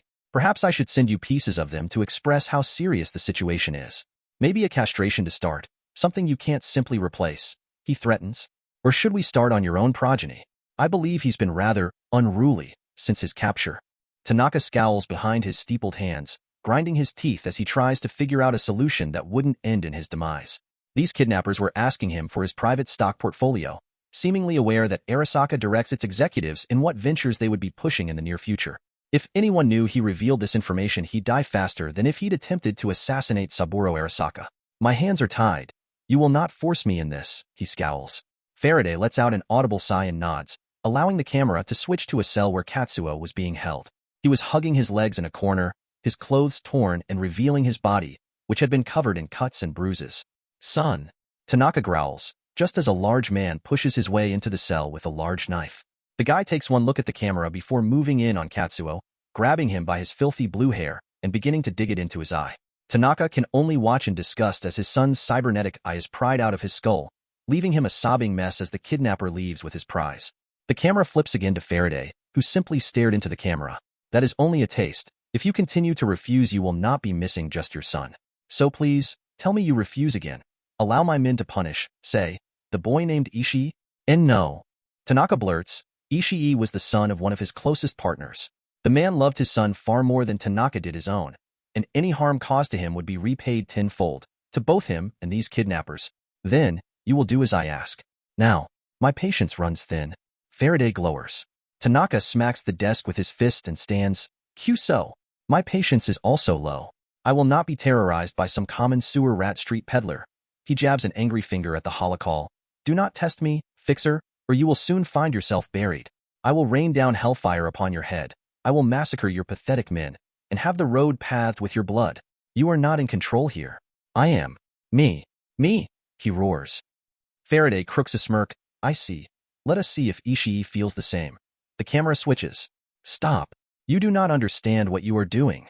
Once you touch him, there is no escaping your fate. You will be hunted down and exterminated like the rats you are. Do you hear me? He goes unheard as a man approaches a shivering Ishii. No. Please. No more. Please. Sorry, kid. Tanaka sends his regards. The kidnapper sneers and raises his knife. No. GK. Tanaka drops his face into his hands, unable to watch as the boy gets castrated in the most visceral and horrific manner he'd ever had the misfortune to see. Even the XBDs he'd watched didn't come close. Watching someone you knew and had looked after get brutalized in such a way caused bile to rise in his stomach. You have made your choice. You will regret it. Tanaka growls as he goes to end the call. No, you have made yours. The fault lies with you, and you alone. Faraday remarks as the call ends. Bleep. After taking some time to compose himself, Tanaka calls his secretary. Get me in contact with Yorinobu-sama immediately. There is an emergency that requires his personal intervention. Enough. It appears our tactics aren't working. Faraday orders, prompting his subordinate to stop beating Ishii. Now, it is only a matter of time before Arasaka retaliates with everything they can muster. A Pyrrhic victory, Tanaka, he sighs, realizing the man had chosen death, or close to it for someone with an ego his size. Shaking his head, he immediately sends inquiries to his friends in Militech, hoping for both support and protection in the upcoming trials. Judging by Tanaka's reaction, their hostages were only worth their potential as meat shields, and he highly doubted they'd be able to stop a missile or team of special operative ninjas. That brings up another issue. Should he alert the mercenaries who'd carried out the kidnapping? While they were very valuable and reliable, now was a good time to cut ties. At least then they would act as a distraction, buying him more time to prepare. Still, keeping them out in the open would be even better. He had some unfinished jobs, so he'd hand them off to them and see how long it would take until Arasaka wiped them out. That should give him a good timeline. Execute Katsuo Tanaka and dump his body. Have the others ready for transport. We are moving as soon as possible, unless you would rather experience a rain of hellfire, as Tanaka suggested. And no, boss. Let's get the fuck out of here. Faraday's men hurriedly pack everything up, files, shards, even their digital footprints, then leave for a Militech bunker safe and unknown to Arasaka. For now at least. I have a job for you. Faraday. Oh yeah. Main. Hashtag. Chapter 199. Tigers at odds. Wakako wants to meet? Rebecca asks while not rising her head from her current project. Yeah, a big job apparently. Got some intel about the Tiger Claw boss, and she wants us to help deal with it. It had been a busy week, but not for them. The city had been abuzz ever since Night Corp released Biotechnica classified documents revealing their human experiments, rape, torture, and the numerous other crimes committed in that facility. The fact that Zombie had been the one to reveal this after being chased through the city by Biotechnica AVs had only increased his notoriety. Sure, Rebecca was pissed that she didn't get any credit, but Ori would rather that than get a target on her back. By now most people in the city had heard his name at least once, and while people didn't rank him on the top 10 strongest, he was definitely an honorable mention. They'd been completely buried in gig offers since then, which was nice as it allowed them to be very picky. The drastic rise in fame brought many things. People had started calling him a revolutionary due to his war on corruption. His actions against Biotechnica and the Tiger Claws only emphasized this. They'd even start spray painting his name and depictions of stylized zombies around the place. He'd almost shit himself laughing when an art channel showcased a graffiti piece painted on the back of the Biotechnica building. If that wasn't a kick in the balls for those assholes, he didn't know what was. He hadn't heard what Night Corp was doing against them, but he was pretty confident they'd gain the rights of the protein farms outside the city soon enough. With Joe and Coke on the run, it was as if they were already admitting their guilt. The rise of the zombie brand had also altered pre-existing gigs, such as the offer from Colt to design weapons under the name. They'd gone for a direct payment to an offer for a piece of the pie. 10% of earnings would go straight into Ori's pocket. He couldn't reject a score like that, especially with how profitable it would probably be with the hype surrounding him. He'd gone to visit with Rebecca and met a man called Stanley Bright, the lead designer in charge of the project. Needless to say, he and Rebecca quickly hit it off as soon as he showed her the equipment, and it didn't take long after that for Ori to start pitching ideas. If he was going to be involved in something like this, he didn't want to sell shit. He wanted it to be high-tier, professional, and specialized. Something he'd personally use. This basically meant one thing: stopping power, fire rate, reloading, stability, accuracy. All that stuff was fine and dandy, but if the thing couldn't break through the enemy's armor, it was worse than useless. Thus, every piece in the lineup would be designed to break through at minimum steel plates or thin titanium plates. A lot of ideas had been thrown around, but he'd left that to Stanley and Rebecca, knowing that he was only good at shooting guns, not creating them. Aside from that, he'd also put Quentin on the task of figuring out if Bastiano Logagia was full of shit or not. Who else to find out but a former corpo like Quentin? Shaking his head, he returns to the subject at hand. She's put a team together and we're on it. Unless you don't feel like blasting some tigers? Rebecca's head shoots up from her desk. You're dumb if you think that. Are we leaving now? Nah, maybe in a few hours. You asshole. Who the fuck are you? One of Wakako's gray tiger claws growls as Ori, Rebecca, and a recently healed Sasha step up to the meeting place. Despite the guy's hostility, it was clear by the way he kept glances at the massive LMG Ori was holding he was secretly shitting his pants. Huh. Rebecca bristles, grabbing the guy by his collar, bringing him down, and pointing her thermite launcher in his face. You got something to say, punk? The door behind the guard opens, revealing a masked man wearing completely black clothes with a katana at his side. Enough, Wakako-sama is waiting for you. He all but commands. Rebecca releases the guard and allows her cyberware to retract, spitting on the floor at his feet. Whatever. The armed stranger leads them to a large conference room with a large table in the center. Wakako was already sitting at it, along with a dozen other people, most covered in tiger claw tats. There were more like the swordsmen, however, garbed completely in black with demon masks. None of Ori's crew was sure who they were or why they were here. If Wakako allowed them, and they had to be trustworthy though. Ah, Zombie, just on time. The elderly fixer nods at him. Wait, this is Zombie? Some punk-ass kid with his girlfriends? One of the tigers sneers. The fuck? Rebecca snaps. You talking to me? Ori crooks a brow and squares up. Didn't know Wakako hired loudmouths for this, meat shield? Hitoshi sit. You're embarrassing yourself. Wakako states before focusing on Ori. New look? Ori shrugs and shifts his LMG to the side, showing his black cybernetic arm. Just a bit. How about we cut to it though? She nods and gestures for the trio to take a seat, Hitoshi sending a side-eyed glare at him. After a moment, she rests her elbows on the table and lets a tight grin show. It's time. Taki Kazo, the dishonorable wretch he is, was earlier seen entering a newly established dollhouse, one almost entirely composed of our members. He wishes to make a statement. You will give our rebuttal. She almost growls, individually locking eyes with everyone present. Rescue who you can, but your first and foremost duty is bringing me Taki Kazo's head. Chapter 200, Red Swathe.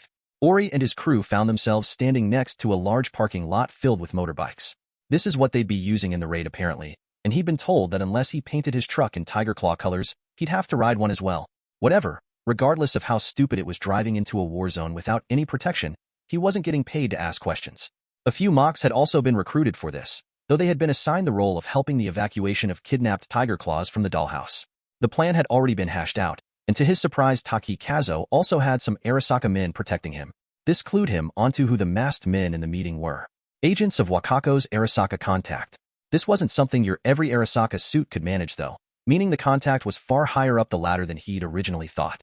Once he'd picked out a good enough bike, Rebecca had hoped on behind him and the raid has officially begun. To be frank, he'd never thought he'd be part of a Tiger Claw raid, but there was something to be said for scaring civilians away from the sound of your collective engines alone. No one gave the large group any trouble as they drove through Japantown, then onto the street where the dollhouse lay. That's when the bullets started flying, however. Ori obviously swerved to avoid getting hit, but the Tiger Claws around him moved in a way that was obviously choreographed. With the way people were falling off of their bikes and getting their brains splattered, it wasn't working all that well. Rebecca hops off of the bike as Ori approaches, skidding before driving the bike straight into the front doors of the dollhouse, then detonating the small explosive charge he'd stuffed inside the gas tank. Boom. Fire explodes, but Ori had already begun tearing apart the ground forces. A dozen enemy tigers with katanas ran at him, but a quick swing of his monowire severed their legs, rendering them useless for the rest of the battle. He looks up as three people get launched out of a window. A grenade is thrown by Rebecca, sending them falling to their doom. It's a minute later that the street is completely cleaned of enemy tigers. With the building surrounded, the only way out was with a fight, something he doubted Taki Kazo was willing to do personally. Ori enters the building first and shrugs off a slug to the chest. He blows the opposing man's head off with 6 revolver before holstering it to catch his LMG that Rebecca had tossed at him. Holy SHI-. Ori turns the speaker to red mist, his Korenzakov enhanced reaction times allowing him to easily headshot anyone who dared show their faces. He's not even taken off guard when a blur leaps out from a nearby door. He could see their Sandevistan glowing from its use, and while the man was faster than him, he certainly hadn't expected him to be able to keep track. He turns his LMG to the left slightly and sends a bullet straight through him. He tries to cut it out of the air with his sword, but he misses and falls to the group as the projectile rips through his spine and Sandevistan. His speed falters, and Oriens finishes him by crushing his skull with a stomp. External injection attempt detected. Initiating Get Off of My Lawn directive. Flesh Administrator. The collective reports as it begins work to thwart the Netrunner attack. The slight buzz of his vision ceases, allowing him to continue his rampage through the place. His methods only become more brutal as he sees the state the dolls were in, memories of Kat in the same situation bubbling forth.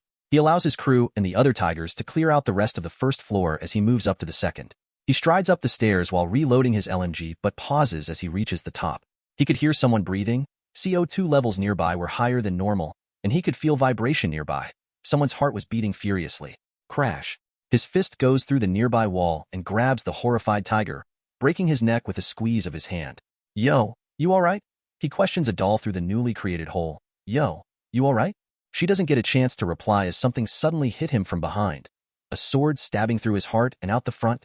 She shrieks in horror, but Ori just grins, gripping the blade and bending it to keep it from being pulled out.